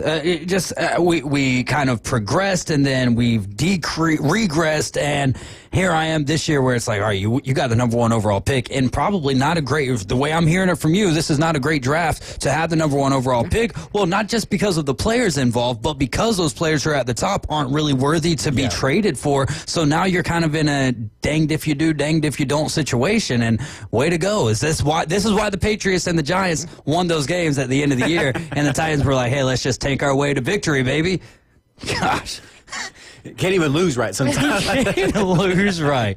And I hate tanking. I just think that it's ridiculous to I can't say the Titans were bad enough that they didn't have to tank. But when you're losing to Davis Mills at the house while you're wearing the Houston Oilers jerseys against the Houston Oilers jerseys against the Houston Texans, that's just that's bad. I saw a meme the other day. It was talking about how like the Bengals Patriots game week 1 screwed the Patriots, screwed the Bengals, and screwed up everybody's like survivor leagues, parlays, everything else. Like how that one game. I mean, if you swap that, Bengals win the playoffs. Yeah. Patriots have the first overall pick. All sorts of crazy stuff that came from that week 1 upset and just trickled all down to week 18. We might have saw 2 weeks out of Joe Milton. Yeah. And I think the frustrating thing for the Titans in particular is that like that defense was darn good for most of the year. Like it fell off in the end when the team fell apart. Right. Like you get just competent quarterback play. Like they need help with the offensive line, so you draft yourself 4 wins with competent quarterback play. Yeah, like that's for more if you wins. Get yourself a bridge. Again, I don't think Jameis Winston's the craziest thing out there. I mean, Jake Browning. I mean, if you could trade for Jake Browning from Cincinnati, then you pair him back up with Callahan. I think that to me is a lot more attractive a situation just to get you into next year than putting all your eggs in the Dion experiment. Yeah. Yes. I would like to see the Dion. I would like to see the Dion experiment. Yeah, just not for your team. Tennessee. And the Travis Hunter, same thing, because that is such a wild card. You don't know how it's going to work out. Again, the decision on the position that he's going to play is probably going to be where he lands. Right? It's not. I don't think he's going to make the decision. Well, you're drafting me as this, right? Because I'm sure he wants to play a little bit of both. Well, one quarterback out there I would look at for Tennessee is Callahan doesn't have a ton of former players out there. Right. One does is Matt Stafford. And if the Rams make that decision, which again that'd be an interesting calculation on their part, you bring Stafford into Nashville. Like that could get you again. I don't think that's not a Super Bowl contending team right there. Well, he's used to bad offensive lines. He could be right at home. I mean, you want to have a strong number 2 because he's going to get battered a little bit. Yeah. But, hey, I mean, they did that crossover in Detroit. So. What team would you most like to see the Deion Sanders experiment? Dallas. Dallas would be. I don't know how how Deion and Jerry would. I think Jerry would love. They've just all the attention that they're going to get on top of the attention that they already get. If there's if there's any ownership fit that's going to just love the circus, it'd be Jerry. But they pay Dak, so that's a whole other situation. Like they probably worked. Would you like it? Would you like to see it? So Dallas is a great answer. What about like Atlanta or San Francisco, like a team that he played for prior? See, I think the 49ers are too much of a serious organization. I mean, the Falcons are kind of a clown show, so like that might work pretty well. But they just drafted Penix, so like them drafting Sanders doesn't make a ton. If we're talking about him going to a team which that's not going to work out. What about the Jets? You said Deion, or you're talking about Shedeur? Yes. Well, drafting Shedeur. Okay. Yeah, then turn around again. But then the next year you would fire your coach. But the Jets are in a position where they could pull that one off this year. They could do it this year. Oh, so could the Raiders. They don't have Madden ratings yet, so they can't make that decision. Oh, but he based it off his NCAA rankings. So yeah, that's true. We're back in the game. So, oh my goodness. I could say New York, Deion in prime time, New York, like man.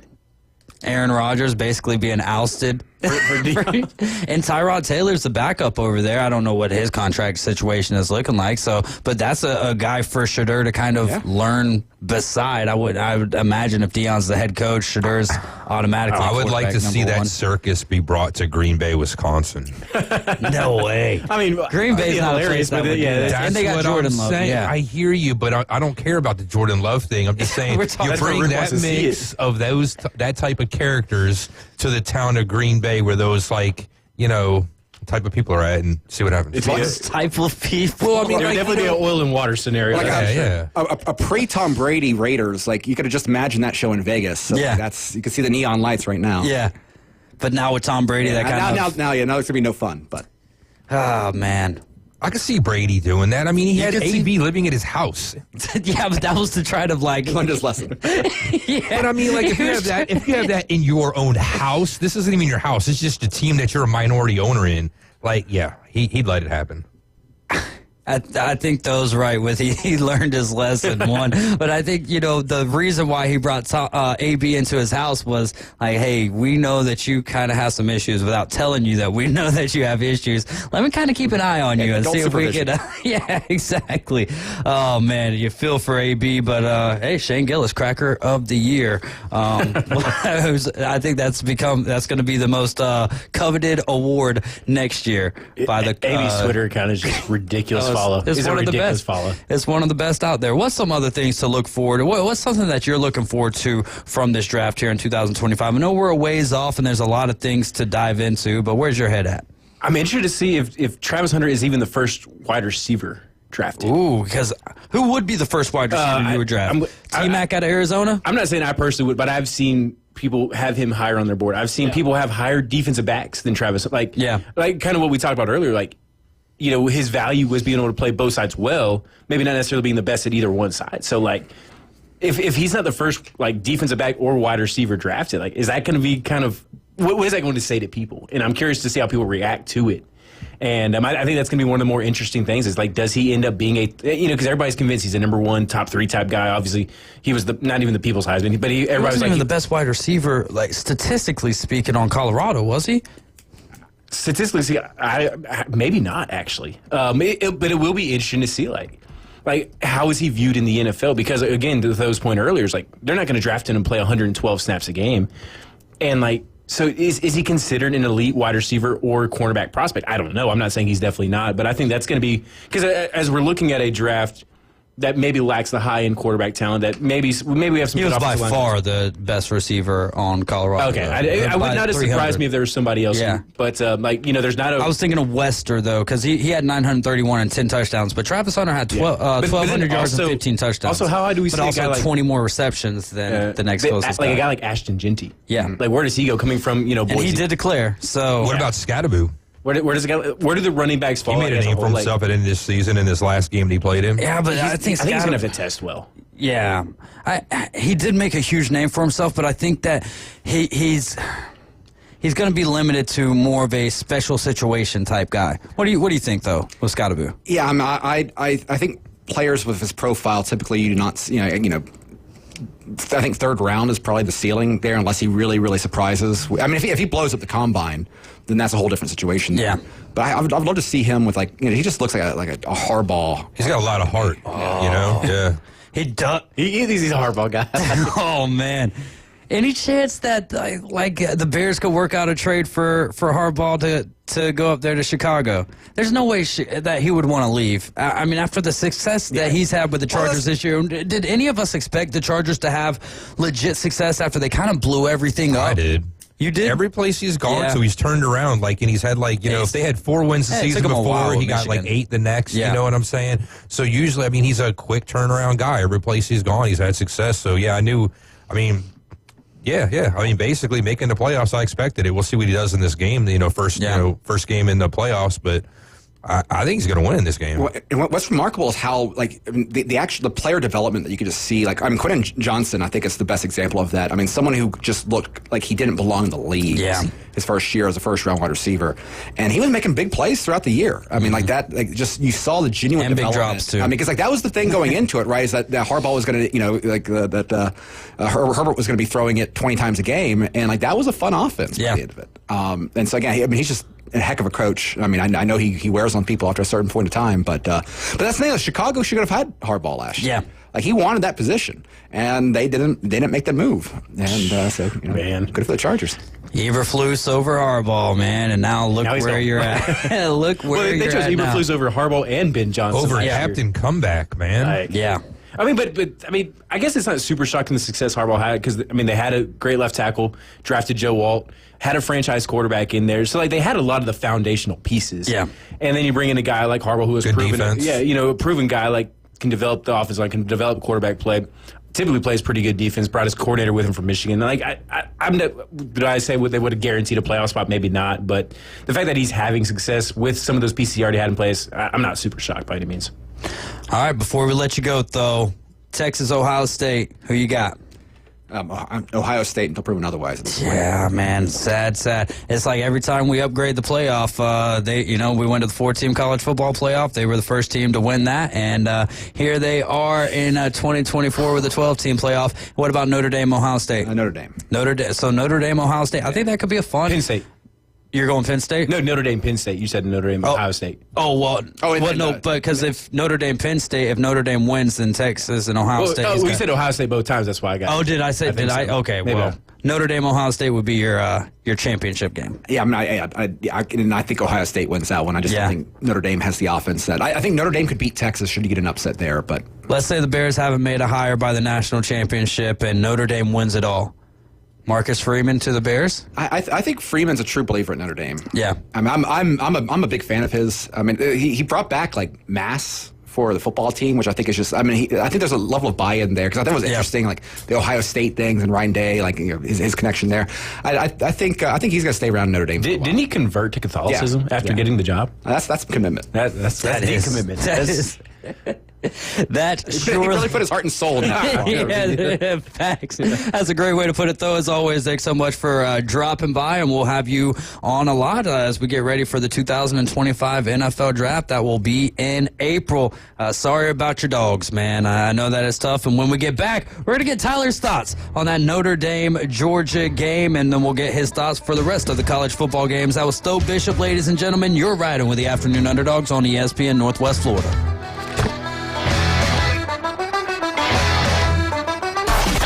ESPN Northwest Florida presents the most college basketball. Three-pointer, college basketball is back.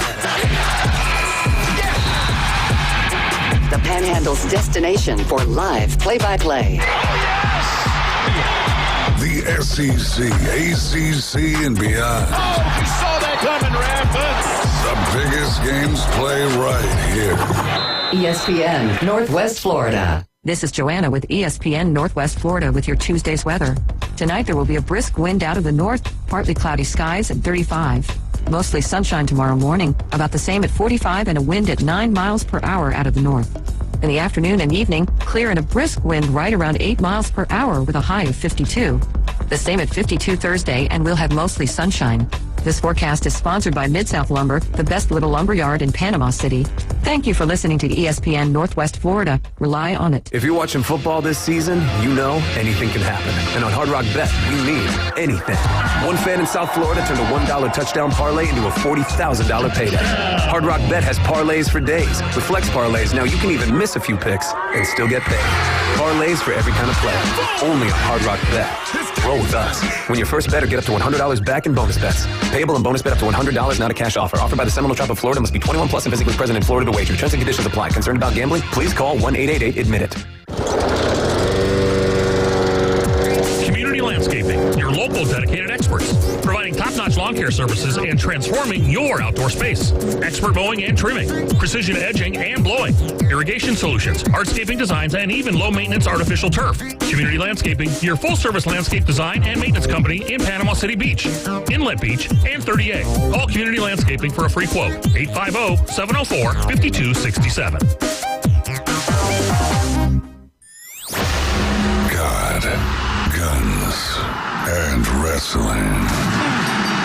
It's the Afternoon Underdogs on ESPN Northwest Florida. You're back here with the Afternoon Underdogs. Don't forget that you're listening to ESPN Northwest Florida, and we're the home for the Coach James Hale Show in the morning. You can listen to that weekdays right here with Coach James Hale and the gang from 7 a.m. to 9 a.m. And following that from 11 to 1 is the Inside Drive with Ryan Mulvey and Jay Henley. We got Tyler Bishop in the building with us. This is Tuesdays with Tyler and Caveman Rick. I'm David Hayes. We're the Afternoon Underdogs. Tyler Bishop, if you don't know, is our college football prognosticator. He also is a big Georgia Bulldogs fan, and Georgia has had a great run over the last 3 years. Still, I consider this season a great run with all that the SEC's dealt with. The injury late in the season to Carson Beck, we all agree should have kept them out of the playoffs. Well, I was going to say, ironically, Georgia proved 2 years in a row that Florida State didn't belong. No. They proved you can't win without your backup quarterback. That's pretty good, though. I wasn't ready for that one. But your thoughts on that Notre Dame-Georgia game? Notre Dame really kind of took care of business, controlled the tempo of the game, and you could tell that the offense under Gunnar Stockton wasn't the same as it was with Carson Beck. Maybe less turnovers, but still just not as aerially efficient. So it's funny because you had told me going into the game that Gunnar would throw for 200, almost 40 yards. I'd be, okay, this is a really good offensive performance. I think I was most disappointed in how poorly he looked as a runner, because that was supposed to be his biggest thing. He was going to be a much more willing runner than Carson Beck, but I'm not sure he was any more effective running the ball than Carson Beck was. And honestly, Georgia had more yards than Notre Dame. The offense looked better in spurts than Notre Dame's did. It was a very disappointing loss because if you watch the game, personally, I didn't feel like Notre Dame looked significantly better by any means. Yeah. It was a lot of back and forth. Obviously, they had the two big plays, and what was it, 60 seconds of football time. Yeah. Right there before the half, and then the opening kickoff for a touchdown. That was ultimately the difference in the game. Do you feel like they controlled the tempo of the game, though? No, I don't think either team. I think both defenses, for the most part, controlled the flow. Okay. Do you think Kirby Smart got out coached by Marcus Freeman? No, not at all. No? Not really. No. I've heard some inklings. That's why I was. It's easy to say when a team wins, right? And everybody wants to point to the fake punt thing, I don't think Kirby was out coached. Georgia was ready for the situation. They just had a guy jump off sides. Yeah. You can't yell at the guys as they're running on the field, hey, make sure you don't jump off side. That whole thing, I think, is a little overblown. Allegedly, Kirby was told the rule is you can't substitute 11 guys and 11 guys at one time. I'm not even arguing that. I don't know, don't really care. It doesn't matter at this point. Obviously, you can almost always say the winning coach out coach, but I don't think it was some significant. Yeah, it wasn't whoa, what's going on with Kirby today? But I think we saw both offenses control both defenses control the other offense. Notre Dame's offense scored 9 points if you take away the turnover. Yeah. And obviously they scored those points. Those points matter. But that's how they've been scoring a lot this year. But if you look at the way the offense performed as a whole, they scored basically 9 points. Georgia scored 10, had a couple turnovers, and at the end of the game, all the plays matter. And so, it could have just as easily gone the other way, but it didn't, and it doesn't. Ifs and buts are great, but Notre Dame won. I don't think either team looked like a team that could beat Ohio State. And at the end of the day, that's the comparison for this playoff run. Right. I think the Penn State Notre Dame game, just like the Penn State Georgia game, will be a very interesting game because I don't see either offense being particularly explosive. Right. And I think we're going to kind of see a similar game to what we saw in New Orleans. One big turnover, one big special teams play could likely win or lose you the game, like we saw down there. And I just don't love any of the other three teams' abilities to match it with Ohio State in a shootout. Yeah. And not so much a shootout, but we're talking three fairly anemic offenses going up against Ohio State. Is it fair to say Penn State is the best of the three offenses? Just because of maybe Drew Aller's... But Drew Aller misses a bunch of passes. that, especially on the deep balls, because they give them a lot of opportunities. But that deep ball did look a little bit better against Boise State in the second round. Maybe, but Penn State is also probably the least challenged of the 3 other teams so far. Well, we've already seen them take on Ohio State. Yeah, and they didn't put up an offensive touchdown. Right. But at home. But their offense looked probably the best it did in the Big Ten championship against Oregon. Yeah, for sure. And but they were coming back the whole time, which also gives you more opportunities. You're playing you're playing a little different style than normally because you're a little bit more desperate. I just don't see either of these. I'm honestly of the opinion if Ohio State gets to 21. I'm not sure any of these other offenses are getting close. Maybe close to 21. I said Notre Dame wouldn't score more than 20 on Georgia without some special teams and defensive help. They got that, and they did. They got, 23 though? Yeah. I don't think Penn State is a team that's going to put up 24 points on Ohio State. Texas has been so hit or miss. Ewers has been so hit or miss. Does Sark have it in him to pull a Nick Saban and put Arch out there? At the halftime? At the half? That may be they may need his legs to try to help. But, if Ohio State plays like they did against Tennessee and again against Oregon, yeah, they're going to name their score and they're going to win by 30+ against all 3 of the teams remaining.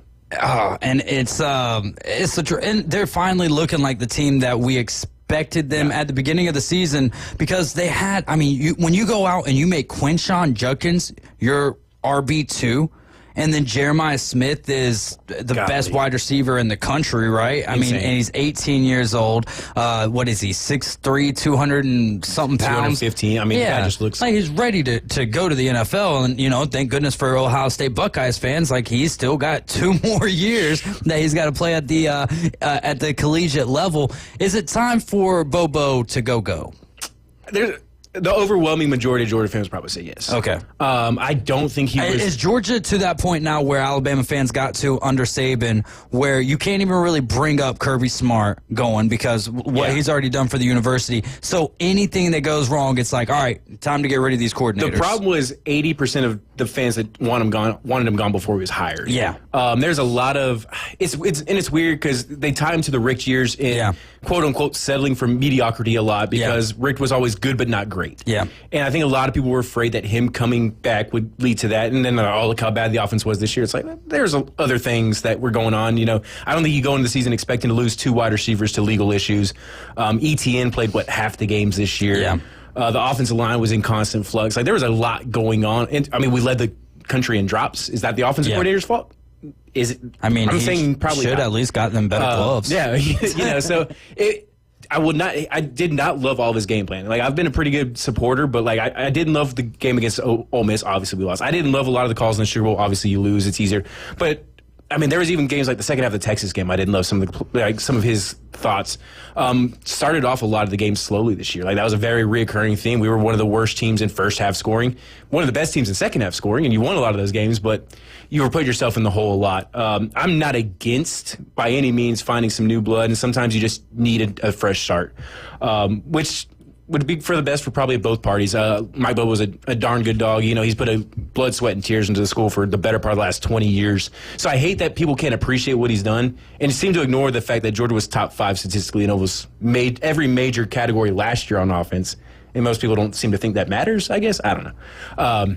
But we'll see. There's been a lot of heavy speculation. He will be stepping down into the Will Muschamp analyst role and spend a little more time with his family and doing whatever else. So we'll see if there's any legs to those rumors. There you go. Do you have anyone out there who you would like to? I'll say no. Sean Marino. No, a guy. I'm not going to claim to have a good list, but I think a guy who would be very intrigued would be Ryan Grubb. Oh, obviously, Kalen DeBoer's offensive coordinator, spent a year out in Seattle, got fired recently. Obviously, has recent college ties, which is big. Obviously, had some pretty good offenses there. Is he? And it's not like the Seahawks had a bad offense this year. They were number 6 in passing and number 14th in total. Their rushing game is their quarterback. But Geno Smith every year has gotten better. Yeah, but still. And that's fair. But the run game is where. But it was Charbonnet, it was Kenneth Walker III, and and Kenneth Walker was hurt a good bit this year too. So you got to get. I think that Grubb should have gotten another year for sure. But unless what did he? Maybe he said something to Mike McDonald about wanting to go back to the collegiate level. Maybe him and Kalen have had talks. Maybe him and Kirby have had talks. Maybe there is something but I think I think part of the problem is if you're looking at, like, is there a team out there that you're like, oh, I want that guy? Like, Chip Kelly's probably not a realistic option. And, I mean, their offense wasn't great for a lot of stretches this year. Like, Will Stein, the offensive coordinator for Oregon, they just had laid a big old egg in the Rose Bowl, the biggest game of the year. Texas, their offense hasn't been super. So, like, if you're looking at it, like, I'm not 100%. I mean, maybe you want to bring up a guy from a Louisiana Tech just throwing out a random small school. We've seen that transition not always work out. So, if you want change just for the sake of change, it's not always a benefit sometimes. Yeah. Let me ask you this: all 4 of the teams who got the bye lost. Yeah. All right. Is that something that the College Football Playoff Committee needs to look at next year? For next year? I would only think in the matter of I think part of the issues you saw is how bad ticket prices got to those games. Yeah. Like, the fan demand wasn't there because of fear of future travel, I feel like, you know.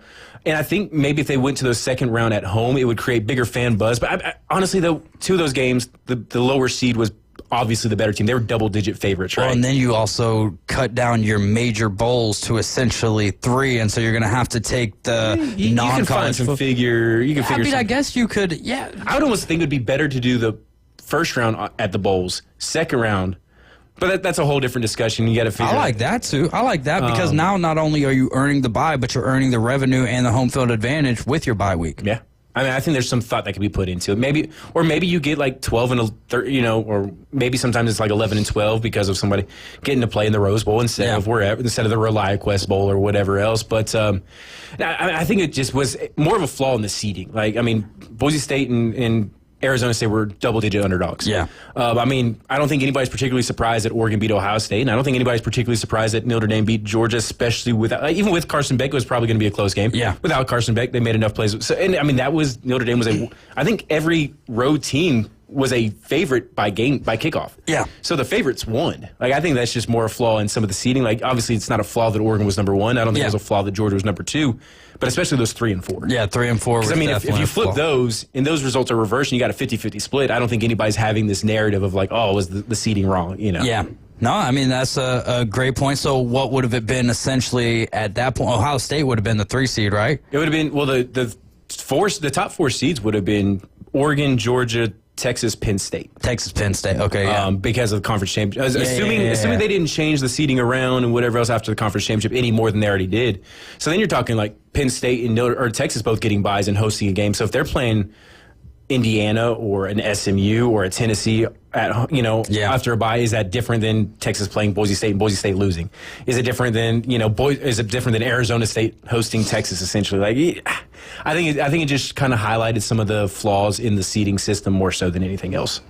All right, let's talk a little bit more about Texas and Ohio State. I've got a hidden stat here from a CBS Sports article. Ohio State is 1 win away from becoming the 4th team ever with 4 wins against top 5 ranked teams in a season. The others are Notre Dame back in 1943, USC, they did that in 1967, and of course, one of the best college football teams that we've ever been able to witness, that's the 2019 LSU Tigers. A lot of people would say, and I would have a hard argument, I might could find a team to argue with, but 2019 LSU Tigers are probably up there at the top of the list. I know a lot of people would go with the 2001 Miami Hurricanes. I think you could pick your poison from some of those Alabama teams.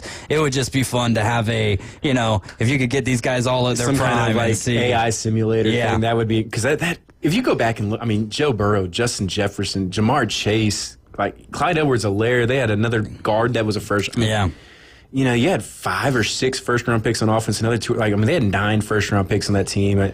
Joe Brady, now that Bill's offensive coordinator calling plays, like, that team was loaded. And Ed O I don't know how much he did. He just rode it to victory, I think, at that point. But, man, that team was impressive. But, no, that's a super impressive stat for Ohio State. And especially for a guy like Ryan Day, who, going into the year, that was the complaint. Can he win the big games? Yeah. And going into the playoff, it looked like the answer was no. Right. And he's quickly trying to turn that around. Well, because everything, even still, that's being talked. I mean, they dominated Tennessee, dominated Oregon. It's like, well, you lost to Michigan. It's like, oh, okay. And we were, all of us, me for sure, after that 4th loss in a row to Michigan was like, okay, how long can you keep this guy if you're going to keep losing to your rivals? But On the flip side of that is look at where they're sitting at right now, looking like by far the best team in the college football playoff. This is the run he had to have to save his job. Yeah. And so, like, and he didn't even need to be this dominant, really, just to wins. Yeah, but 1-point wins get you there. But, it was not looking great for Ryan Day going into the playoff. And obviously, it's amazing what a few weeks changes for you. The impact player to watch in this game, of course, Jeremiah Smith has only had one game with more than 119 yards receiving since week 2. And he had the career high 187 yards against Oregon in the Rose Bowl. All right, so which head coach? We just talked about Ryan Day, but on the other side of that, you've got Steve Sarkisian, the head coaching matchup we talked about with Marcus Freeman and Kirby Smart in this particular game. Obviously, the roster advantage, we all agree, goes to Ohio State. But if it comes down to a close game, something we're not expecting, which head coach do you give the advantage to? Man, I don't really feel it'd have to be Ryan Day, but I mean, because I think the biggest thing is what we've seen from Sark, like 2 playoff games in a row. Yeah, he's won them, but like they seemed like they had Clemson put away, but then they didn't. Mm-hmm. Then Clemson gets back in it. Obviously, Texas kind of slammed the door with like a 78-yard touchdown run to put it out of reach again, but like they let Clemson get right back to within a score. Arizona State, same thing. They were down 16 points with 7-ish minutes left. Yeah. That game goes into overtime. Yeah. You know, so like it just like, what, 20-6 or whatever, right? Like, and then next thing you know, it's 24-24 going into overtime, and Texas at 4th and 13. After the missed targeting call, which, I mean, we all agree, right? Like, they should have had an opportunity here. You don't agree that That shouldn't have been targeting. You don't think that should have been targeting? If you want that to be targeting, I don't agree with you. Which, okay, I mean, that's fine. Yeah. We don't have to agree. There's plenty of things that we disagree on. I just feel like that's the epitome of defenseless receiver. And it was head or neck area. It's not like he lowered his head into the guy. It wasn't a particularly vicious, violent, or even aggressive hit. It was a football play, in my opinion. I'm not saying by the letter of the law it shouldn't be called as targeting. I'm against most targetings and most roughing the passers. I also agree that. I also agree with that. And I feel like there's more, especially roughing the passers. And like I don't think a game should be decided in a play like that. If it was a decleating type of hit, right, or like he was head hunting, then okay. I think that wasn't what it was. I think it was a boom boom play, and granted the guy did lay on the ground for a little bit. And I'm not saying it wasn't letter of the law targeting. I'm glad it was not called targeting personally, especially considering the situation of the game. Yeah. And I would feel that way whether it was Georgia, Texas, Oklahoma, Georgia, whatever. Like I hate when especially a targeting call like that. And we've seen targeting calls that are worse not get called. Yeah. And like for that to be, I mean, I think it was the other way around. It doesn't get called. Nobody cares. Yeah. But I think it's because everybody wants to see the underdog win. Right. It became the focal point. And especially with the run that Arizona State was having there. Like Texas didn't already get enough handouts already this past season. I mean, I'm not arguing that point. I'm just saying. Yeah, no, I agree. I mean, Georgia was on the wrong end of a couple of those. But like the fact that was the Texas Longhorns versus the Chiefs. We already know. Right. What do the refs do in that situation? But like I said, depends on where the game's played. I'm not mad it didn't get called personally. That's just like I said, maybe it's targeting. The videos I saw, like I said, I didn't see anything that was particularly aggressive that would warrant targeting for me. Yeah, personally. No. I mean, and I can. We can disagree to agree on that. Yeah. I think a lot of people do think that it was targeting, but I do agree with you in the sense that, first off, there's a lot of targeting that's just like, come on, man, that's ticky-tack. There's also the element of where I really agree with you is if it was roles reversed and it was an Arizona State player, I don't think that you get as much clapback from a lot of people because of the underdog situation. Penn State, Notre Dame, hidden stat there, Penn State lives in the opponent's backfield. There's only 2 other Power 4 programs who have more tackles for loss, and that's Penn State. They've got 20 tackle for losses, or I don't know who the other program is, but Penn State has 20 tackle for losses in 148 opponents' snaps in just the postseason. And Abdul Carter, defensive end there, is one of the reasons. He leads the Power 4 with 21.5 tackles for loss, and that's good for second overall nationally. He has only 2 and a couple of blowout playoff wins. Also leads the Lions with 11 sacks. His health status, though, is unclear heading into this game with a shoulder injury, so we'll find out about that. The rumor I heard on his injury was a torn bicep, which if that's true, he's not playing. He's done. I'm not saying that's been confirmed by any means, but that was a rumor I had heard. We'll see if he plays this. Was he a linebacker? Defensive end. Okay. I was thinking Penn State linebacker, you. Yeah. Which coach in this game do you give the head coach the advantage to? I think Marcus Freeman. Because James Franklin has that same type of James Franklin. And honestly, for me, like I'd take Indiana and Georgia over Boise State and SMU. Like if we're talking quality of wins. And again, like when was the last time Penn State won a game that they were not projected to win? I don't know what the line is on this game today, but I'm not particularly high on either quarterback. Riley Leonard's a perfectly serviceable guy. I think they're very similar teams. Riley's probably a little bit better runner. Aller's probably a little bit better passer. But I don't think either quarterback really terrifies you as a game changer. Both running back rooms are great if they can get going. Both defenses have been pretty stout. So I think there's two teams that are very similar, like very, very similar. And it may come down to one or two. Like I said, it's going to a costly turnover, a bad punt, block punt, kick return for a touchdown, something like that. I think really is what it's going to separate in this game. All right. Well, I guess when we get back, we'll make our picks, our official picks for the college football playoff semis and for the NFL playoffs, or at least talk about the games. Tyler will make his picks. I forgot to do it with Chef Ross and Coach Brian Haddad yesterday. And again, thoughts and prayers with Chef Ross as he has surgery at 5:30 in the morning up there at UAB. We're going to take a quick break. We'll be right back.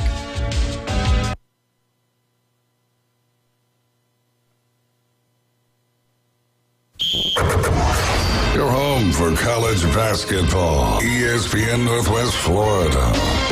Coming up tonight, Auburn is 13-1 on a 6-game win streak and ranked number 2 in the country.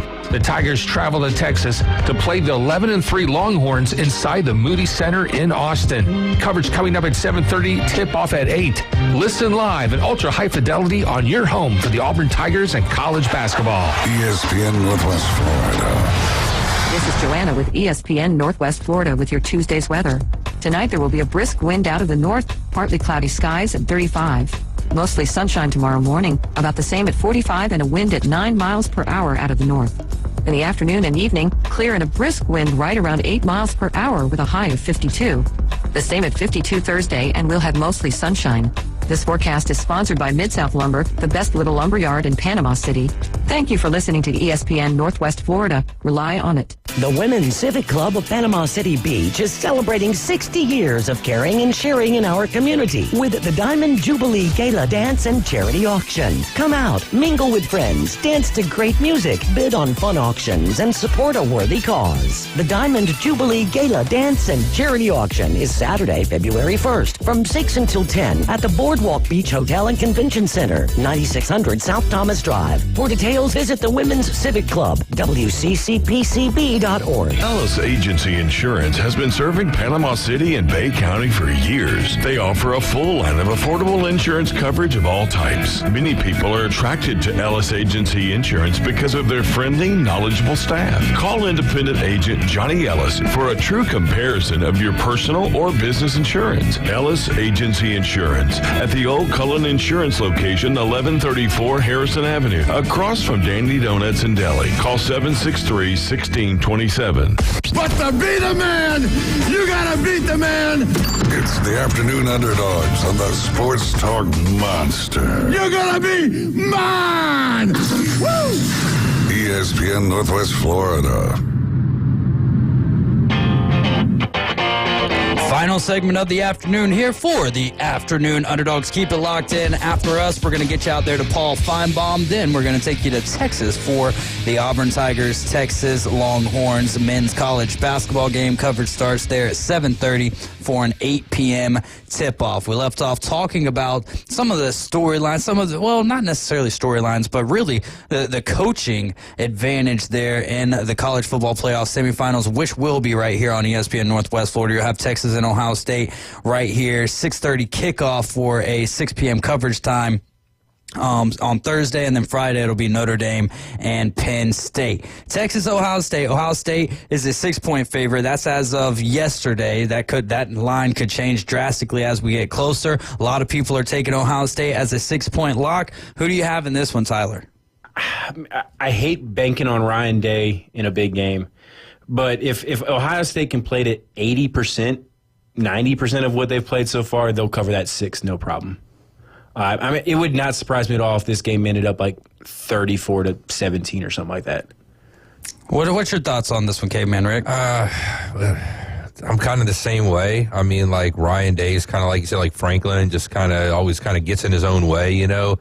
And Sark, I mean, like he's kind of a successful coordinator, but to be a head coach, kind of have to like like prove himself. So I'm a little sketchy there too. But just because I guess like where they've been and like over the years, I guess maybe Ohio State just because they're used to being there. Ryan Day's kind of used to being there. Along with like guys like Urban Meyer, so I think he's got a little bit of the edge. I just don't see Texas's offense being consistently successful against Ohio State's defense, and I think even if Texas plays some good defense to start, I think they're eventually just going to wear down. I think we'll kind of see that same trend in that game, and no matter who they play in Atlanta, it's going to be. If you're not constantly sustaining drives against Ohio State, eventually Jeremiah Smith's going to get open. Eventually, Quinshon Judkins going to bust one, or Travion Henderson, or Ibukwe. One of those guys is going to bust. So many weapons, across the board. My goodness. Penn State, Notre Dame. Well, I'll just make my same pick every day. I think at this point, like everyone else has said, how do you go against Ohio State? Their roster is exactly what you thought it would be. Really, after they got Caleb Downs from Alabama and they bring in Quinshon Judkins, and we didn't know how good Jeremiah Smith would be, and then Chip Kelly and kind of what people envisioned the offense would be, and now finally here at the last portion of the season, the most important part of the season is finally all starting to come together. I have to go with Ohio State. As much as I hate to say it, at the end of the day, you got to pick with your mind and not your heart. And really, I don't think my heart is too much into Texas being the representative of the SEC. Yes, they're the last team that can do it. But to me, the Big Ten was the better conference this year. But it was put perfectly yesterday by Steve Barnes, and Brian Haddad kind of piggybacked off of that. But the Big Ten was the more successful conference, whereas the SEC was a more competitive conference and kind of beat each other up. And I think that I think that that's just SEC fans just trying to hold on to anything that they can. I think if you're a fan of the conference, of the SEC, and you've had that long run, it's kind of hard to be like, well, it's the Big Ten. But like when you look at it, and you got three, Notre Dame's not a Big Ten team, but you've got two. There's a possibility that this is an all Big Ten final out of 12 teams. Penn and I will also say this, whereas basically all the premier teams outside of Texas, but Texas did have to play Georgia in the regular season, but all of the top tier teams in the SEC had to play each other, so that kind of rooted some of that out. But also, you got Vanderbilt beating Alabama, you've got Kentucky beating Ole Miss, you got Kentucky giving a run, giving Georgia a run for their money, whereas Penn State, they had to take on Ohio State. Oregon had to take so Oregon did, or Ohio State really had to go through both of those teams. But like Indiana's run to get them into the college football playoff, they didn't really have to take on too much of the top talent. Michigan though ended up as being one. I mean, look at what they did to not just Ohio State but Alabama as well. And there's no excuses that can be made from an Alabama fan on, we were missing this. So was Michigan. Yeah. So was Michigan. Just give credit to Sharon Moore for what they were able to do in that game. But Penn State. Did you have some? No. Okay. Penn State, Notre Dame, your pick for that game. Oh, man. Like I said, this one's going to be, 2.5 sounds about right either way. I'll take Notre Dame. I'm not going to feel particularly great about it just because I think they've been tested a little bit harder. I think Penn State, like I said, they weren't able to put away Boise State the way a lot of people thought. Like they got it to a pretty good lead and it looked like that was going to be a 50-0 type game, and then they just started letting Aller throw the ball over the field. And that didn't make a whole lot of sense to me. Yeah, they eventually did put Boise State away, and maybe that game wasn't as close as it looked in the scoreboard or whatever. But they got too cute with it. Yeah. And if you do that against a team with similar talent, that's going to probably end up costing. Yeah, and so give me Notre Dame. I don't feel maybe like a 6 or 7 confidence, maybe like a 6 confidence. I don't feel super locked into it, but like I said, I just think either team that wins that game is just cannon fodder for Ohio State and Atlanta. Yeah, kind of the same. Like both teams again. Notre Dame, they actually won this last game, right? Which is kind of amazing. I thought they were going to lose because, look at their past history and making it to the playoff or. They're saying the Brian Kelly Fighting Irish, though. This is Marcus Freeman's. Yeah, I hear you, but still, same team when they had, Charlie Weiss and stuff like that, coaching that team. So, same story. And then, again, James Franklin, man, dude, always seems to get in his own way and, can, have a lead, make a, bad decision, bad clock management, something like that, and lose the game. Because of that, I'm going to go with Notre Dame. I think Notre Dame, and then they'll probably lose it, in the championship game. I think that ever since that loss to NIU for Notre Dame, that they have, they answered the bell the next week against Purdue and beat them quite convincingly, who didn't beat Purdue quite convincingly this year. But I do think Notre Dame's really had a good season. They've been strong on the defensive side of the ball. I think that they're going to get the edge here in this game from the special teams side of things. So I will also sweep it out with you guys. I think that I would rather see, as much as maybe SEC country hates to see it, I think I would rather see Penn State-Ohio State rematch because it was fun rooting against Ohio State. I think that Penn State actually, because they've already played, maybe has the better opportunity.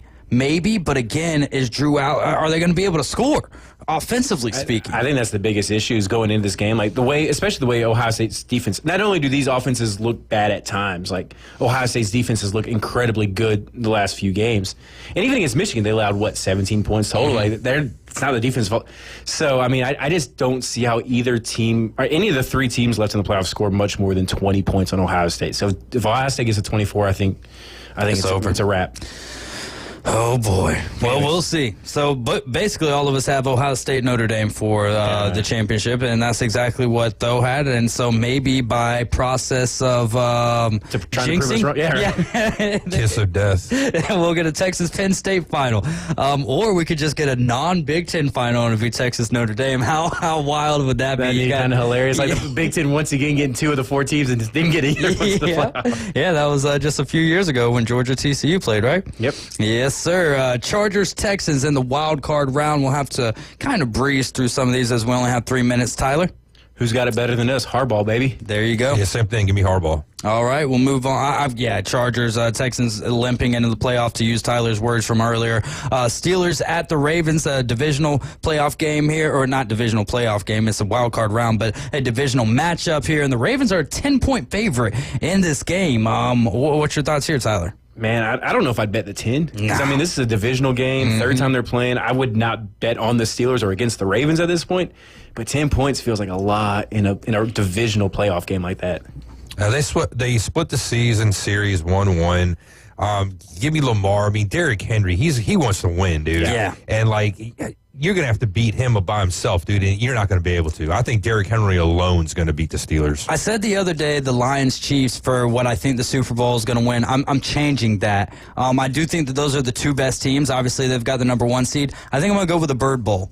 Ravens, Eagles. I picked that before the season even started. You did. You absolutely did. I think I'm going to go with the Ravens, Eagles here. I think that would be a more fun Super Bowl for the world to enjoy, even though everyone would probably love to see Detroit in the Super Bowl, right? Or Detroit, Buffalo would be fun too. Broncos, Bills. Bo Nix getting them back into the playoffs, first time since 2015, going up against Josh Allen and the Bills here. Bills 9-point favorite in this game. Tyler, what you thinking? I think the Broncos are a great story. Bo Nix a great story, but Bills at the house. Yeah, I think Bo Nix had his Tim Tebow moment in a Denver Bronco uniform by winning that playoff game. Yeah, that ain't happening this week. All right, Packers at the Eagles. Don't know if Jalen Hurts is going to be playing in this game. Don't know about Jordan Love either quite yet. Yeah, Jordan, because he had the elbow issue. Christian Watson absolutely not playing, so a lot of injuries in this game. Tyler, your thoughts? I think the Eagles' supporting cast is better. So if we're kind of eliminating both quarterbacks, but we've seen Malik Willis do some decent stuff for the Packers in some downtime. But I think the Eagles will be able to lean on Saquon Barkley, some of those receivers, and hopefully them Georgia dogs on the defense and pull that one out. Yeah, Jalen Hurts, Kenny Pickett, Tanner McKee, don't care. Eagles. And it doesn't matter who's playing quarterback for Green Bay, Eagles defense. All right. Commanders at the Bucks. So we saw this matchup a few years ago, and the Bucks took care of business. But it was Taylor Heineke as the quarterback for, I believe at that time, the football team. Commanders, Bucks, Tyler. I think it's going to be a really intriguing game. Can Jaden Daniels carry it over into the playoffs? Baker's got a little bit of weirdness to him. He just seems to pull some stuff out for the Bucks right now. But I'm going to take it upset because I don't want to pick all the favorites. I'm going to take Commanders in an upset. All right. Yeah. And Mike Evans already has his 1,000 now. So. He's got his $3 million now. Yeah. He got his $3 million. But in being said that, they had a big moment. I still think, like he's talking about Baker Mayfield, they'll probably win this game, probably lose the next one, but give me the Bucks. Vikings, Rams, again, all of these games will be right here on ESPN Northwest Florida. We got 30 seconds. Tyler, what you got, Vikings, Rams? I'm going to take the Vikings. I like them as a sneaky Super Bowl candidate, like to make the Super Bowl right now. Ooh, Sneaky okay. team. Now, give me the Rams with the experience, Sean McVay. Okay, I like it, man. I'm going to side with the team that I was on the Vikings train as soon as I found out J.J. McCarthy got injured because I've been a supporter, and not against J.J. McCarthy, in favor of Sam Darnold. So I'm going to take Sam Darnold and the Vikings. I know he had a poor Week 18, but hey, it's time to bounce back. It's time for us to bounce away like Tigger. Just remember, Jesus loves you, so do I. That's going to do it here for the Afternoon Underdogs. Feinbaum up next, Auburn on at 7:30. We'll see y'all tomorrow.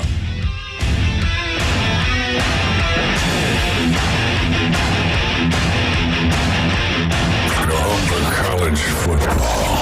ESPN Northwest Florida. The college football playoffs continue Thursday with Notre Dame versus Penn State in the Capital One Orange Bowl.